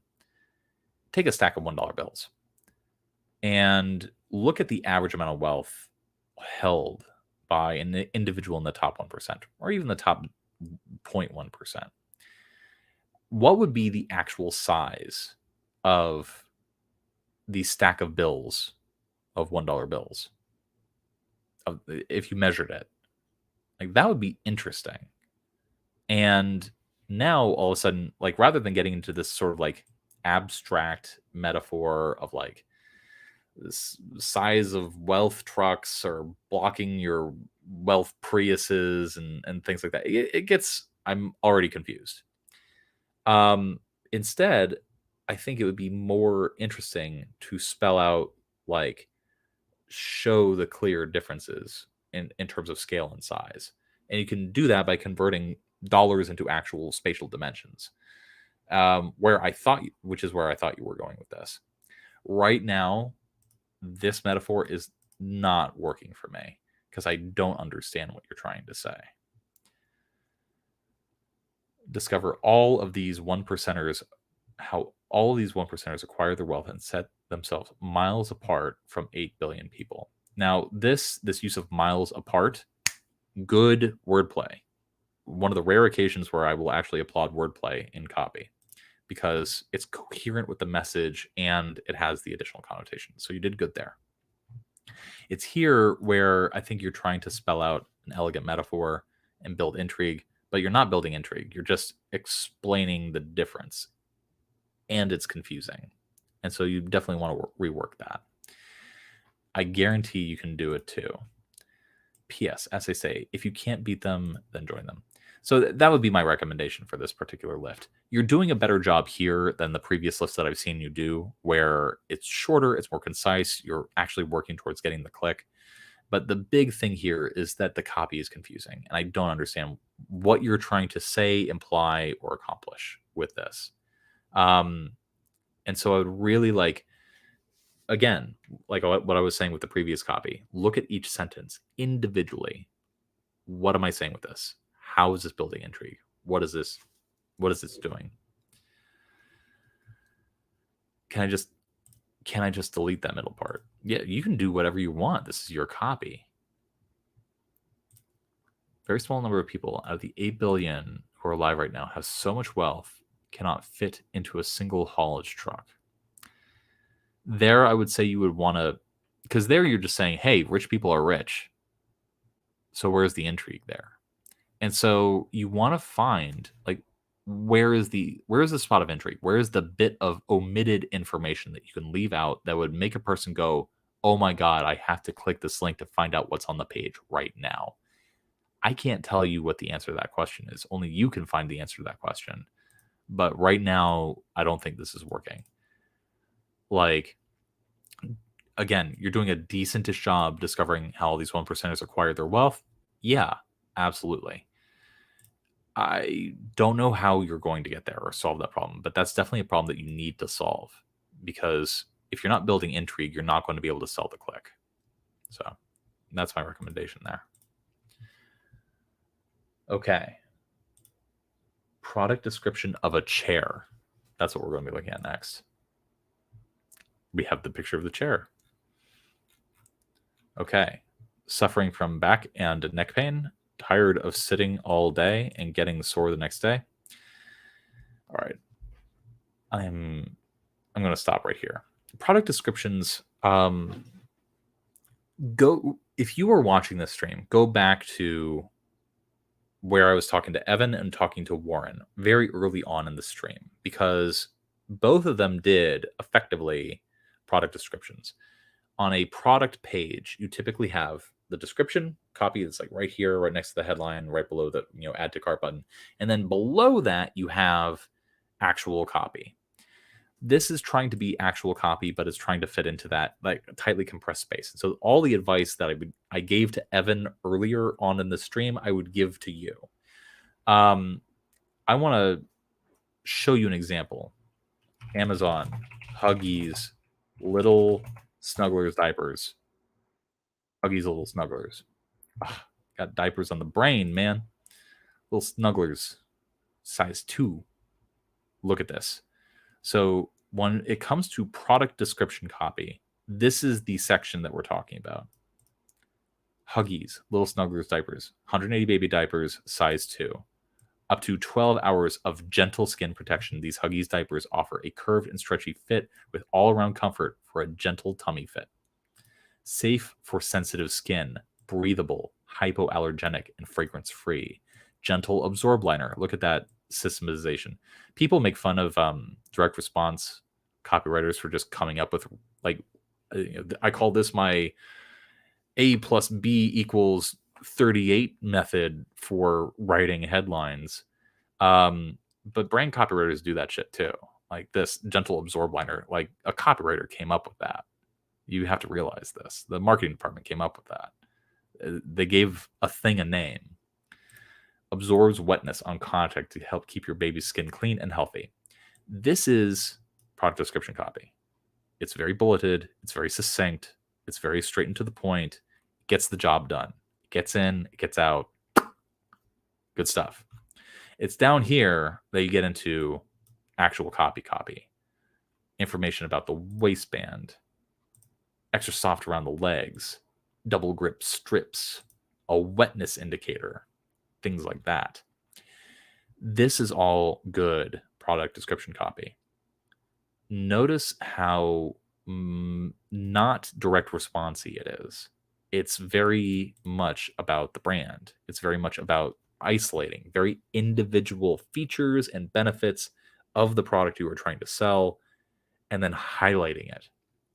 That's what you want to do in your product description copy. You want to isolate down and compress down to just the main features and benefits that you're trying to isolate and then elaborate on that. So sit and get your health right. Never catch yourself slouching again with benefit. Yeah, this would be better if it's a product description. You want 5 bullets. So write 5 bullets.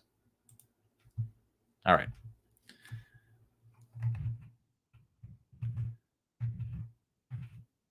Close some stuff and then I'm going to move on. We're making some progress here, guys. I think we might actually be able to finish everything. Oh my God. This is the last one. We're almost there. We've almost made it. We almost did it together. Okay. RIOA. Reader. Intermediate copywriters that already have a few clients and know the basics of copy, but who want to take their to the next level and want to escape bad clients. Idea. A 9-step process to writing better converting copy faster so that you can make yourself irreplaceable by improving your copy. This is for Jonathan's book. Yes. Yes, it is. 9-step process for writing better converting copy faster so you can make yourself irreplaceable by... So just for context, friend of mine, Jonathan, abbreviated last name BS because I don't know how to pronounce it. I am unfortunately not Quebecois. He put out... oh, we have explanations in the comments. Okay. I'm responding to that. So Jonathan, he published a book called The Copywriting Cheat Code, which is all about how to write sales copy, but fast. And so it spells out his method. And he had a contest for people who would write a sales page for that particular book. I think it's a good idea. I love contests. I love engagement. I love like outsourcing because everybody gets a benefit. Like you get to practice, you get comments, you get critiques, etc., etc. So clients keep coming back to you on a regular basis and you get paid more. So one thing about this idea, and I tried to sort of spell this out a couple of times in the Discord that we all share called the Copywriting Collective, which you can get links to by Googling. And one of the things I pointed out was how in today's world, right now, if you are a copywriter, you have to choose 2 of 3 things. You can either be good, fast, or cheap. And now here's the thing. AI copywriting has basically sucked up and destroyed all of the fast and cheap jobs. Like all the jobs that, like, you know, your brand blogs, your SEO or like your bland ass SEO articles, your informational stuff, most social media copywriting, like ChatGPT can do it better than you. I'm sorry. And they can do it better because it can just do more and faster. So fast and cheap, the window of opportunity to make money that way is gone. So what does that leave us with? That leaves us with good and cheap which who wants to be that guy? Who wants to put in so much effort and like be so good at their job that they charge less? No, that fucking sucks. That's stupid. So the only real solution right now in the world of AI, if you want to be a successful copywriter, is to be good and fast. And so John's book is all about the how to write faster part. And that is the key benefit to reading his book. So John's book, Typewriter Cheat Code, along with 8 bonuses for $4.99. Action for the reader to click the CTA and buy the book. All right. Main swipe for this landing page. Useful profits. I'll show you how I used one book to simplify my marketing and consistently get more clients. Get the One Book Millions method today and discover how I use books to grow my coaching and services business to 7 figures in annual revenue. Okay, so this is the main swipe.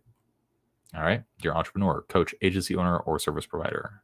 My name is Mike Shreve, and in my book, The One Book Millions Method, I like to show you how I replace almost all of my marketing with a simple book that can take anyone as little as 14 days to write.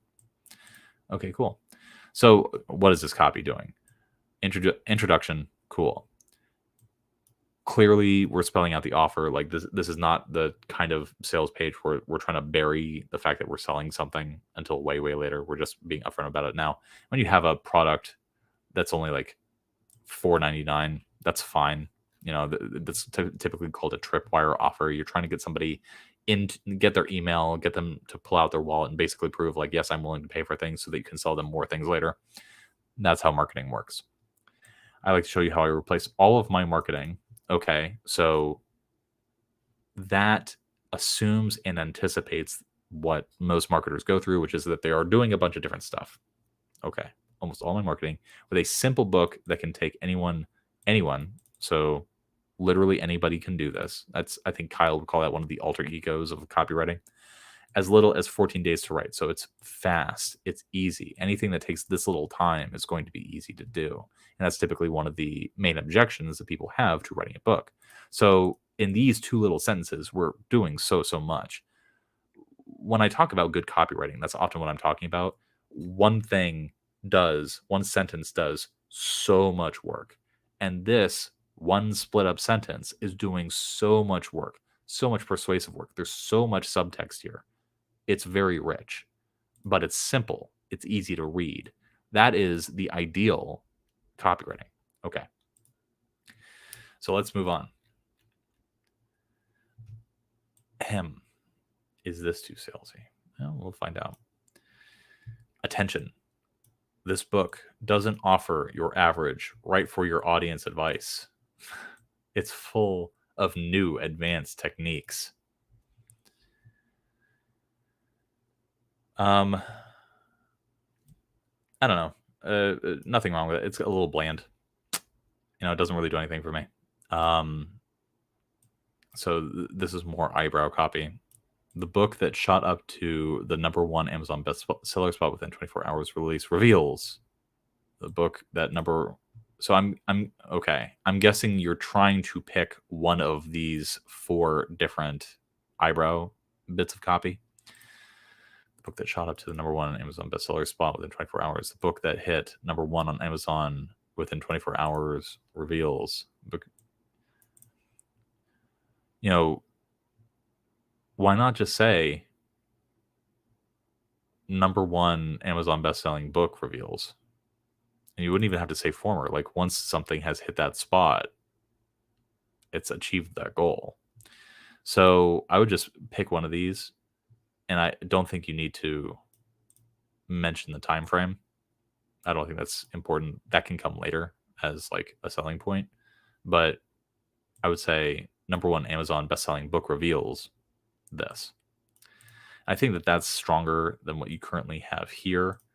The only like I'm always tempted to sort of rewrite stuff and put stuff in my own words, but like copywriting is 90% problem solving. Like so if all of copywriting is like 30% the actual writing, of the actual 30% that is writing, 90% of that is problem solving. You have to figure shit out.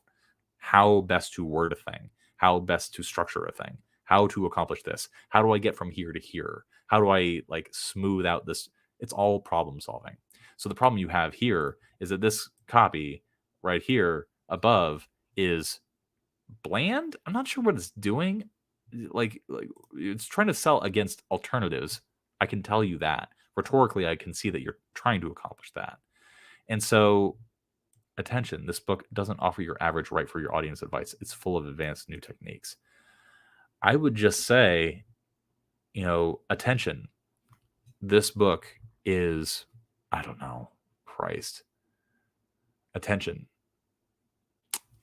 I don't even know where you'd begin with that. Right for your audience advice.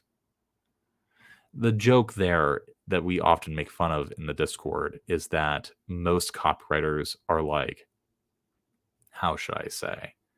The biggest piece of advice that people give is write for your audience, as though that were an actual solution that people cared about. But it's easy to say, and thus a million value posts were born. And so I look at this, it doesn't offer your average right for your audience advice. I would lean into it a little bit harder and say, attention, this book offers unusual advice or unconventional tactics or unconventional techniques, or, this book, offers some controversial advice even, something along those lines, something to differentiate it and make it more special, because what you have here, this book doesn't offer your average right for your audience advice, relies on a couple things. It relies on people having already read a bunch of books and having already been exposed to that particular cliche, which might not be very many people in the long run. So something to keep in mind. Right now, if you're going to try to get somebody's attention, really grab them by the short and curlies, A never before seen 9-step strategy to write better copy, better, higher converting copy, insanely fast. Okay. 4 U's. Is it useful? Yes. Somebody who wants to write copy faster is going to find that useful. Is it urgent? No. Is it ultra specific? 9-step. One technique. This is just a strategy. I'm not saying that you should do this. I'm saying that I've seen this work, and so it's something that you should put in your quiver as something that you can do if you ever want to add ultra specificity to a headline.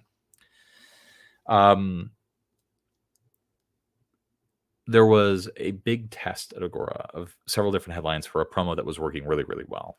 The promo was called the Perfect Retirement Stock, and that was the headline for the first thing that was tested. And then there was another headline that was tested. It was sort of bland ass. And then it was the next headline was son of a cop reveals the something, the stock that allowed him to retire, the single stock that allowed him to retire, something like that. And the son of a cop headline won, like handily. We're not talking about a 20% boost. We're talking about 100, 200% boost in response. And the reason for that is because any asshole can offer a never before seen 9-step strategy. But how many people can say a pizza, the pizza maker's expert, or, like how a pizza maker, turned copywriting consultant invented or discovered a 9-step strategy to write better, higher converting copy insanely fast. The implication is that this is a valuable thing coming from an unexpected place, and there's a story attached to it. Again, I'm not saying that's what you need to do here. I'm saying I know it fucking works. And also, it's a very quick and easy way to add ultra specificity to a headline that lacks it. So that's just a quick tip for you. Quebec ban reveals. No, nobody gives a shit about Quebec. John's gonna be so upset that I said that, but it's true. That's why Canada owns it. He would get mad if I said that too. Higher converting copy, insanely fast. Like this, it's clearly a benefit-driven headline. But the thing that I think this lacks, I'll show you how I use one simple book, yada yada yada. Again, it lacks uniqueness. I've been trying to show different kinds of copy. There we go. So this is a sales letter called the Millionaire Morning Routine. And this uses the exact same technique that I was just describing to you. All right? Look at this headline. Drunk Farmer's Amazing Secret That Triples Productivity, Motivation, and Accomplishment Without Fancy Apps or Crazy Crack of Dawn Morning Routines. Okay. What is going on there? Any asshole can write how I use one book to simplify my marketing and consistently get more leads. There you go. Benefit. Who cares? Never before seen nine-step strategy. Okay, great. It's specific, but it's not ultra specific. Drunk Farmer's Secret. You immediately go, what? Huh? There's immediate intrigue there. You immediately want to read more. And then look at this, like under the deck copy, that first subhead, like without any pretext. And that's what I mean by like, make your spiciest copy a subhead. It doesn't matter where it is. It doesn't matter if like you have like 2 subheads that are like 3 paragraphs apart. Make your spiciest copy your subhead. That's why it literally opens with a subhead. Am I going to die? Holy crap. How can you not read this? It's good copy. Drunk Farmer's Amazing Secret. You can just imagine this being written like this. I'll show you the amazing secret that triples productivity. Can you imagine if this headline were written like this? It would suck nuts, man. And so that adds a story. That adds intrigue. If you want to stand out with your headline, that's a technique I would consider. All right, we're moving on. Get the copywriting cheat code. I'm wondering why you decided to break that up. And discover how to make yourself irreplaceable, keep clients coming back, and how to out-earn the majority of other copywriters. Okay, this is 3 possible decks. Or discover the 9-step strategy that can make you irreplaceable, keep clients coming back, and which will help you that can help you out-earn the majority of other copywriters. Pay attention to your parallelisms. Or this is the strategy top copywriters use to stand out in today's oversaturated market of copywriters. Keep clients coming more. Okay. That copy is your opportunity to like spell out benefits and sort of like, reveal what's going to be, how should I say? An issue. So is the target audience unaware to problem aware? No, unlikely. Because again, like you have to be aware of like what copy is, and you have to be like aware that there are books about copywriting. So this would be ideally more towards like problem aware or solution aware, possibly even product aware. But you can still build intrigue in that type of copy. And I've spoken on previous streams before that even good direct style copy builds in elements of intrigue. So yeah, and that was my response to you. So one thing that I have to ask you about this deck copy, like all these are fine. I give them all a C-, maybe a D+. It's just spelling out benefits in a sort of like meh, anybody can do that kind of way. And so the question that I have for you is, what is the biggest, most pressing concern that copywriters have today? And by today, I mean this frickin' moment. Anybody in the comments can answer. What is the biggest fear, the biggest problem that copywriters are contending with? The question that everybody has on the back of their mind.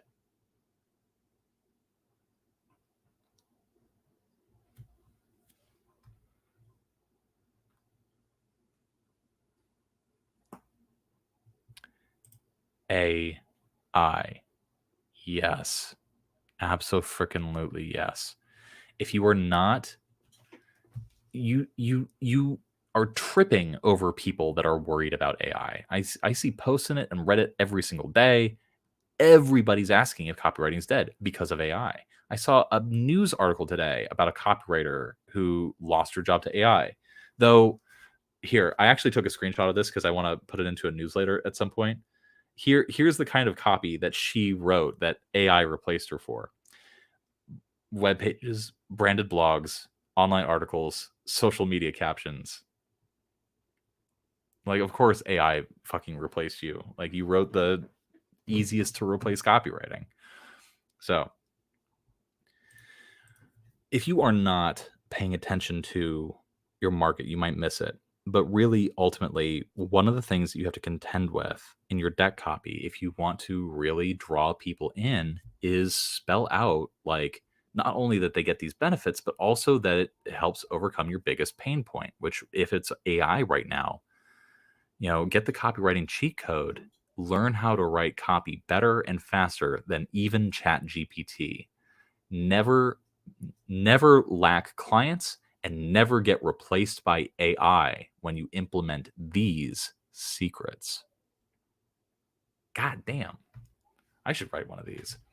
So that's the sort of thing that you want to sort of like fiddle around with. Blend in the bland ass typical kinds of stuff. And weave it more succinctly and, how should I say, provocatively in with the typical benefits and also with the main pain points that people are feeling. I would say, Pizza Man's, never before seen, the Pizza Man's never before seen 9 Step Strategy. That just sounds stupid. Drunk Farmer is much more evocative. So I would dig a little deeper into like John's like credibility and stuff like that. Okay. My biggest pain point currently is imposter syndrome and not feeling that I am ready to prospect for clients. We have multiple videos about imposter syndrome and anxiety and prospecting. I would recommend you stop watching the stream, go to our videos, and search for the videos. One of them I think is called What Your Anxiety Really Means. Another one is literally about imposter syndrome. I would just like sort of look around our catalog because we've talked about this before. So buy now for $4.99 or discover. I would just have one CTA, just this button right here. I would, yeah, and I would leave out the price here. I would just say ready to buy. That's your CTA. Ready to buy ? And that's your button. And by the way, if you ever want to include buttons, you can, CSS button generator. One of the things that I do when I include buttons in my copy is I will just generate a button ready to get started. And then you just choose whatever button you want, and then you screen cap it, and then you just copy paste it into your doc, and it looks great. All right. Never worry about AI or rival copywriters taking your job. Okay, you do address that up front. Cool. Bypass writer's block, write copy for any industry. And let's look at your comments. Does this not have its place here? Based on my research, I've seen quite a few people placing high importance on their research in regards to their copy. Yeah. Here's the thing. When it comes to the research process, what do people want? If you speak to a number of copywriters, you realize that 70% of their time is spent researching. It's a grind. It's the hardest part of copywriting, honestly. And so improving and mastering, you can't sell improvement. You can, I'm speaking hyperbolically, but improvement doesn't sell. People want a quick fix. And so what is the quick fix? Shave hours off of your research process. There you go. That's the quick fix there. Time. It's all about time. Speed. Build a predictable and consistent income from copywriting as if you work in-house. That's the thing. Like, you don't want to include that because maybe this is going for people that would write in-house. I would say just build a consistent income from copywriting. That's good enough. You don't need the in-house stuff because people often don't have those notions about in-house copywriting jobs. To all the aspiring copywriters who know they can do more, in this stream, I've introduced a few higher level copywriting suggestions, tactics, and strategies. This is going to be one of those, one that I would not normally ever recommend to newbies.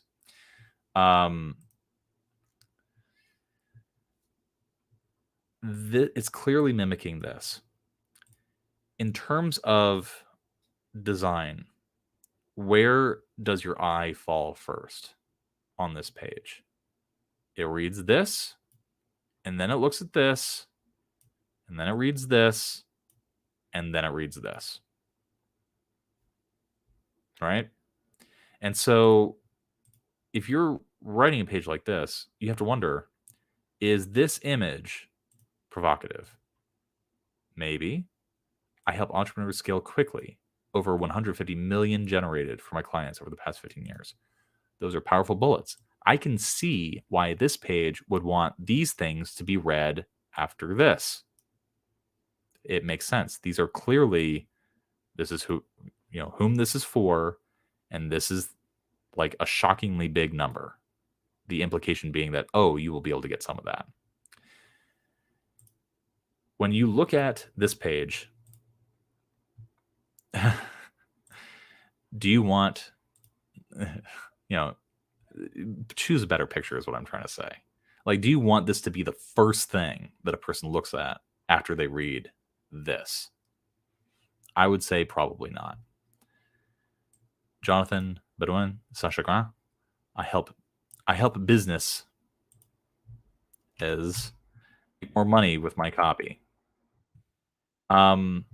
Generated a total of $50 million plus for my clients. So for my clients over my 4-year career. I would nix 4-year career because that actually makes him seem like he's still a kid. That doesn't add. Generated a total of $50 million for my clients. Now that's spicy.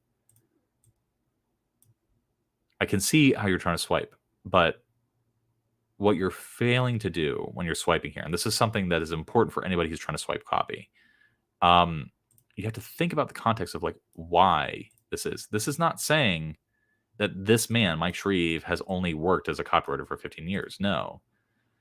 This business has generated this much money for 15 years. That makes him look like a professional who's been doing this for a long time. This doesn't. This would be a red flag for me. Only 4 years?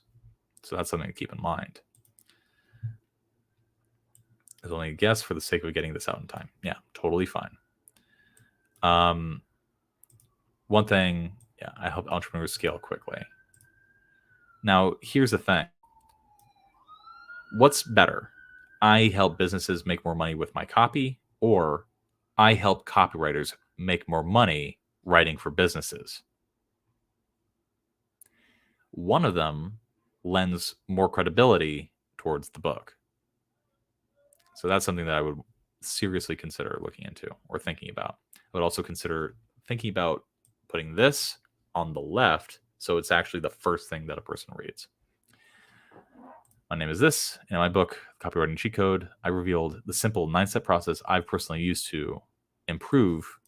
Okay, definitely bullet this. Add bullets. Improve my copy tremendously and write high converting copy extremely fast. Make myself incredibly hard to replace. Impress my clients. This goes back to what I was saying before about when you have a piece of copy that's a little bland, that's making a claim, you have to ask, like, okay, what's the underlying benefit? Where's the aspiration there? Like, what's the step beyond? Like, what is this trying to say? What are you hoping it's going to say? What is the benefit beyond that? Where is that coming from? What do you get? Impress your clients. People read that and go, who cares? Impress my clients. Turn my clients into my biggest fans. Okay, that's provocative. That's exciting. That gets the people going. something to consider doing. So again, look at your words in every single line of your copy, especially when you revise, and go, what is this doing? How can I make this stronger? And go from desperately seeking my first content gig on Upwork to earning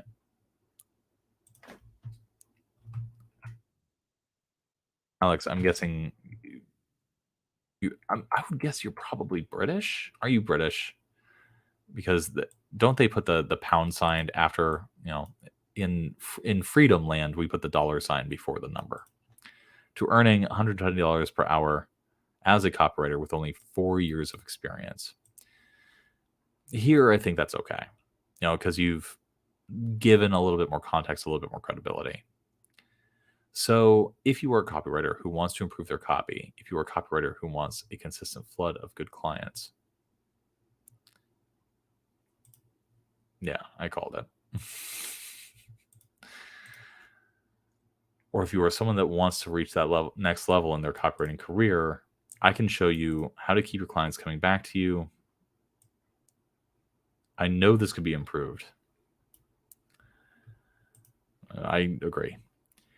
I can show you how to keep your clients coming back to you and how to break your earnings ceiling.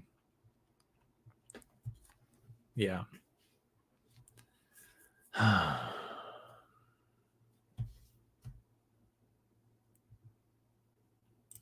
My clients force me to take piles of cash that they would have otherwise blown on failed Yellow Page ads. That's a little too much. That's a little aggro. Go back earlier in the stream where we were talking about aggro copy. I think I made Lindsay blush a little bit with that discussion. By using the simple 9-step process I reveal for the first time ever in my book, The Copywriting Cheat Code. The same cheat code like process.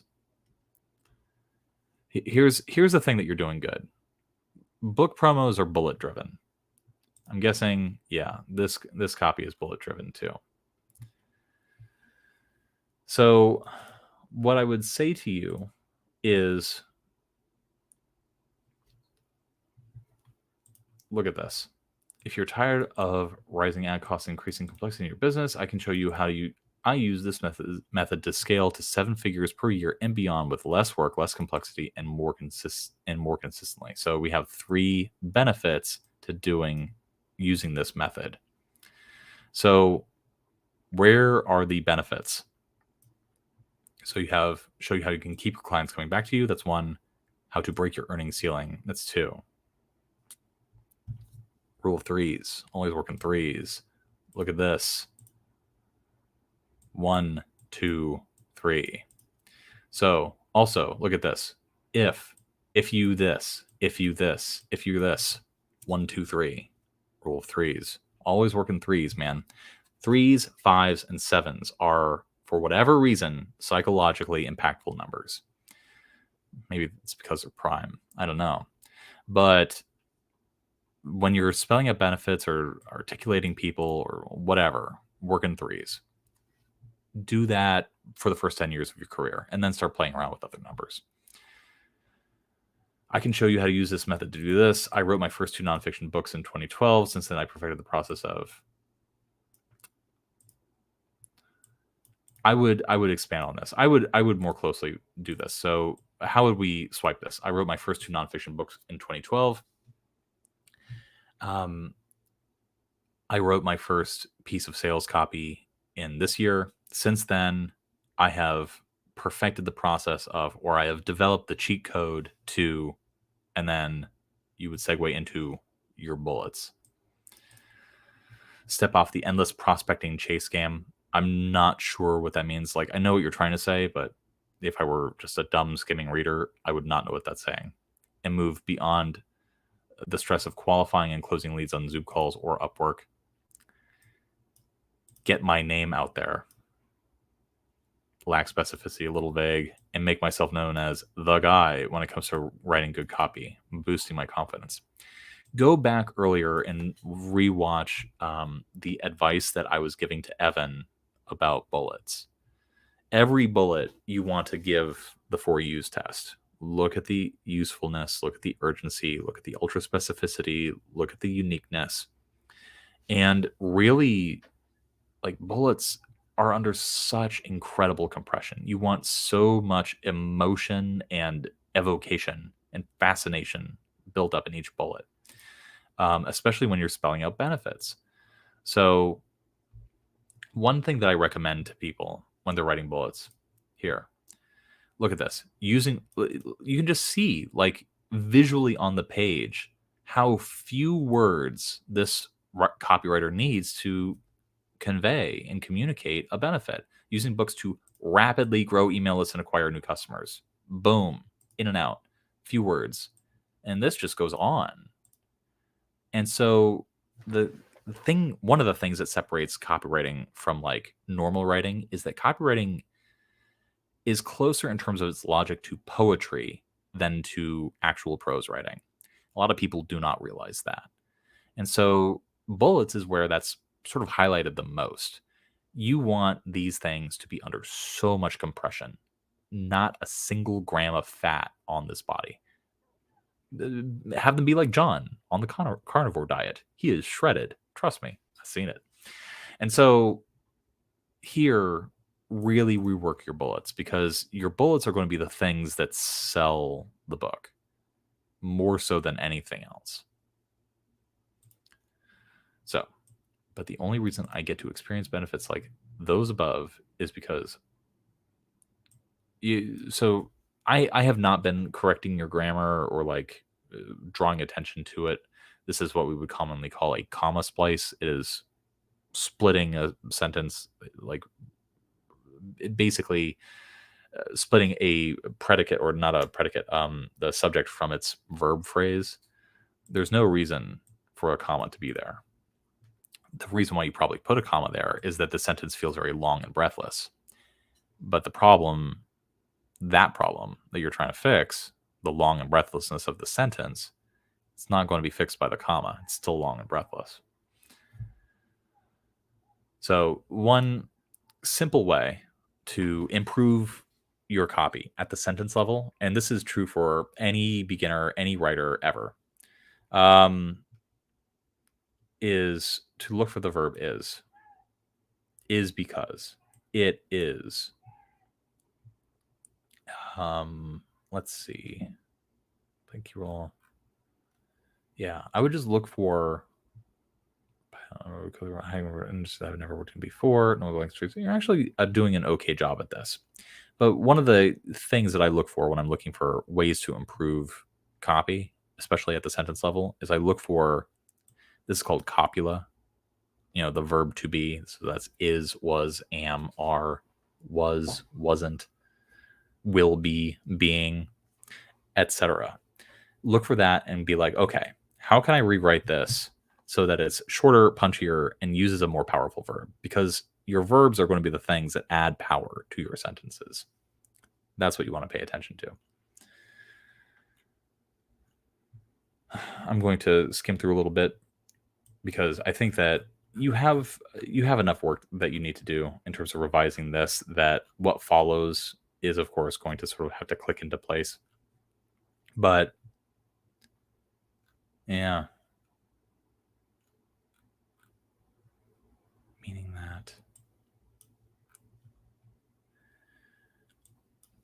I'm curious about something.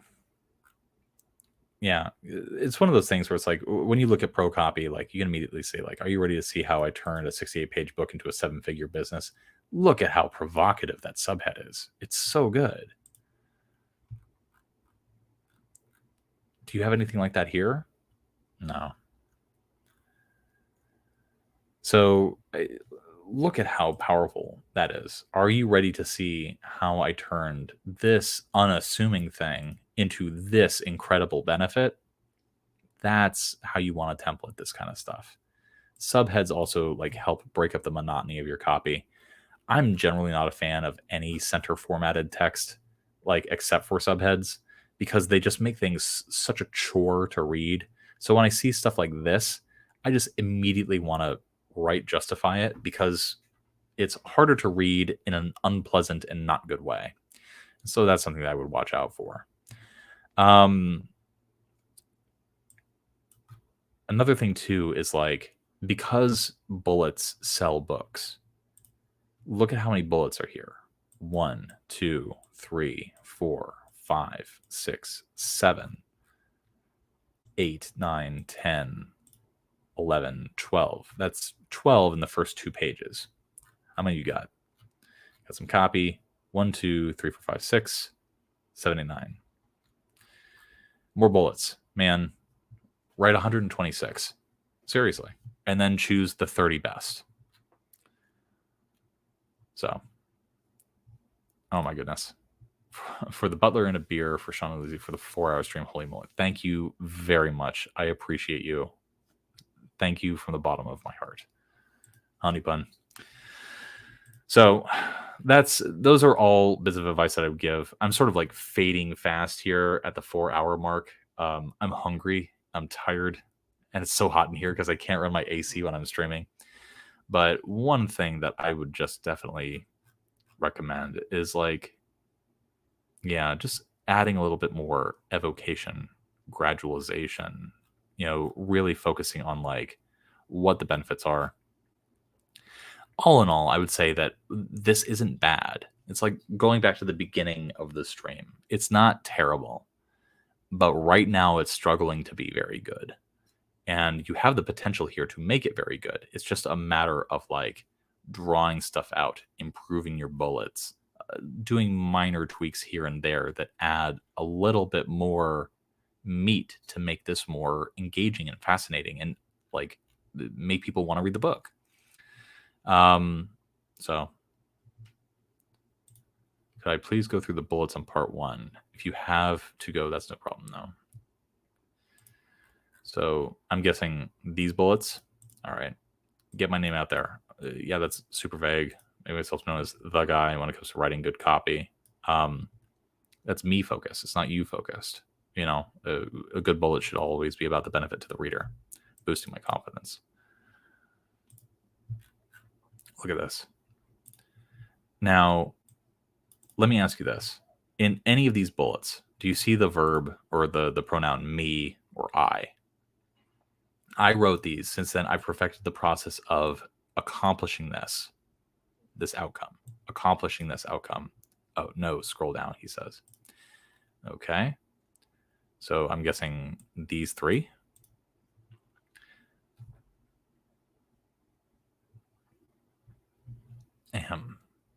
I'm losing my voice too, which is another reason why I should probably get out of here soon.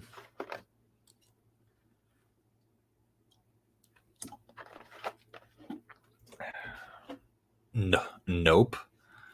All right. I'm guessing these. All right. Okay. The science behind why most marketing campaigns flop, and the 3 things you must look out for to ensure the success of your marketing campaigns.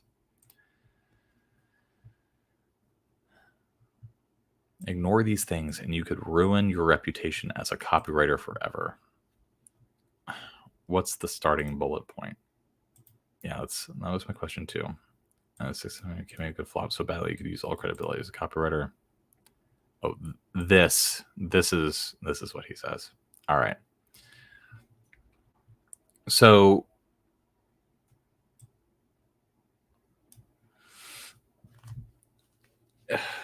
it's just too wordy. The science behind here, I'm going to rewrite the bullet verbally. The science behind why most why most marketing campaigns flop, and the 3 things you must look out for, period.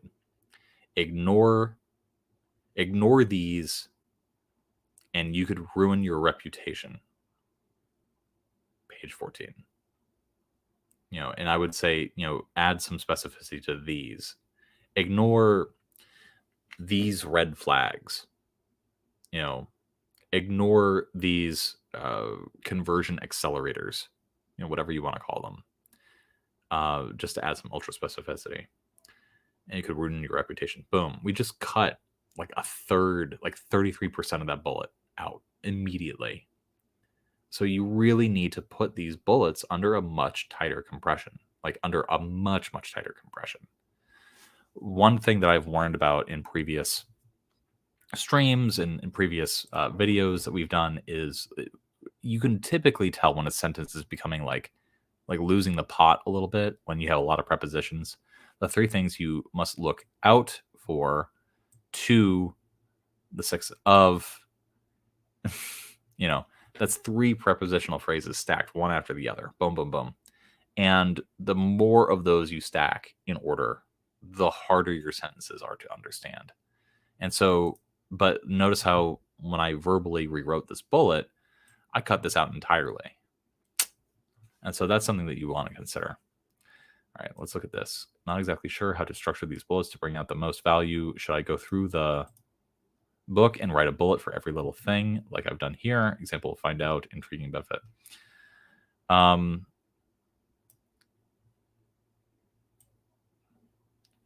I've done here. Example, find out, intriguing benefit. Or would find out really big benefit without any specific page number. I think page numbers generally work better because they add specificity. Like they're like, okay, a single bullet can sell a book. A single bullet can sell a product. And so like the advantage of like selling a book is that you go like, oh, that one bullet sold me. And then you get the book and you flip immediately to that page to look for it. It adds believability too. So page numbers, typically pretty good. For book promos, that's par for the course. Much more common than uncommon. And I'm guessing, well, it doesn't look like this person added a whole bunch of those.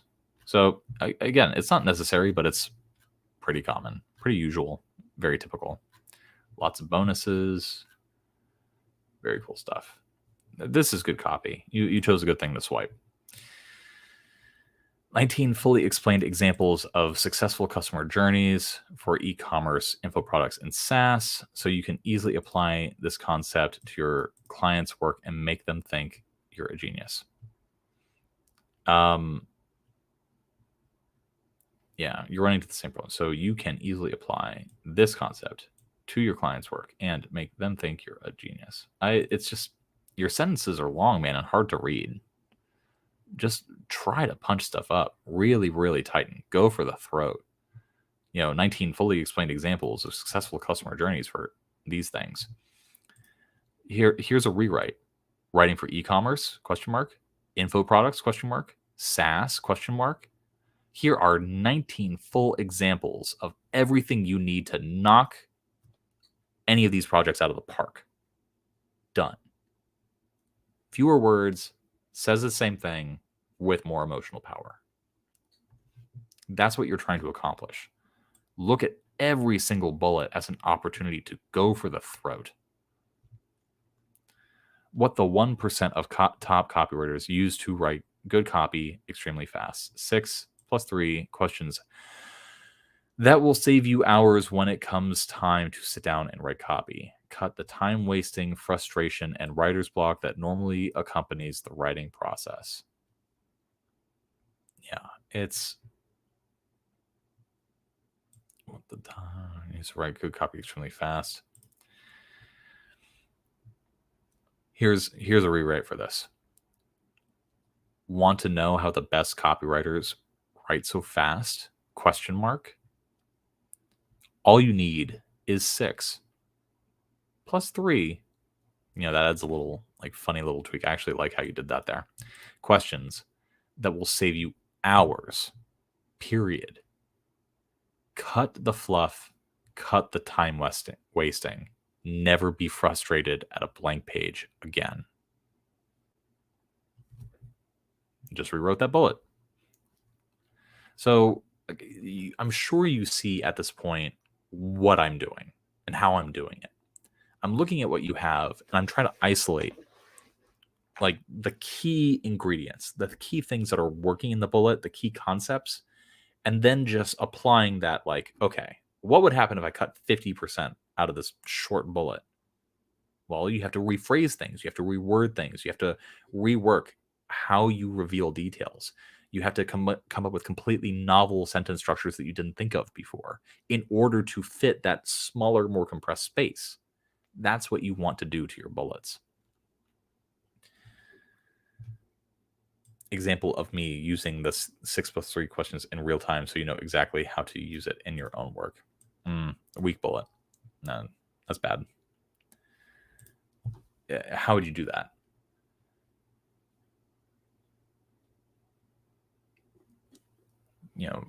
I wouldn't even know how to rewrite that. Just delete that bullet. That's a bad bullet. Working for a client that sells expensive products.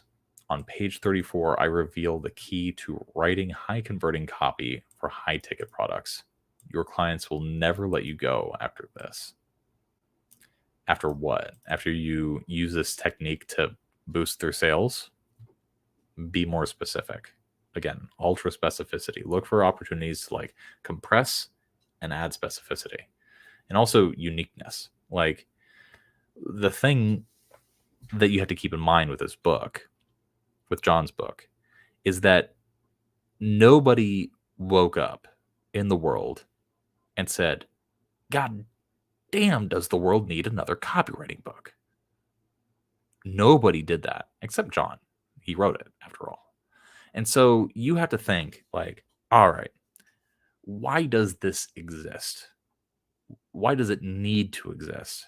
Why does a copywriter who's probably read a copywriting book or 2 or 5, why do they need to read this? What separates it out? And so your bullets are your opportunity to really spell things out in such a way that it is presented as unique. Notice how I didn't say is unique. I said is presented as unique. So you need to make these seem unique. Golden nuggets, for example. Good start, little cliche. So lack clients, these 3, I don't know, proposal triggers will allow you to confidently take on projects from any type of niche or industry. Just find ways to look at a thing and just immediately modify it. Make it a little weird, make it a little unique, make it a little more specific. And that's going to be the thing that sets your copy apart. So, all right. Alex, do you have any other questions for me or anything else that you want me to look at before I go sleep a million years and also do a ton more work? Because that's what I need to do. Does anybody have any more questions? We've officially crossed the 4 hours threshold, so like anything goes at this point.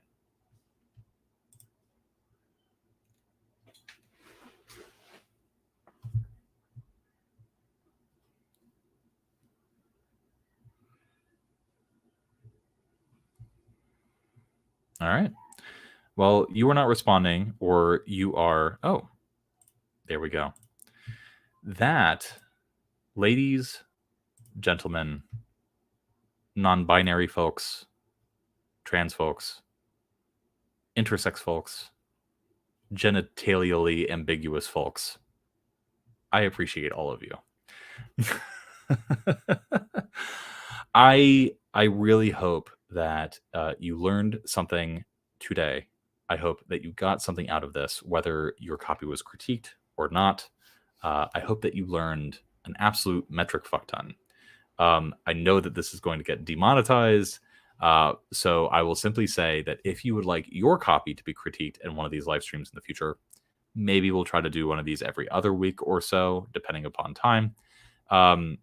We will do another one of these in the future, and you can obviously become a patreon.com/thecopythatshow member. Boom. And we will critique your copy, and we will make a valiant effort not to have these streams go for 4 hours. We'll try to be much more fast next time. Guys, have a lovely night. Have a lovely day wherever you are. Go make that money. I appreciate you.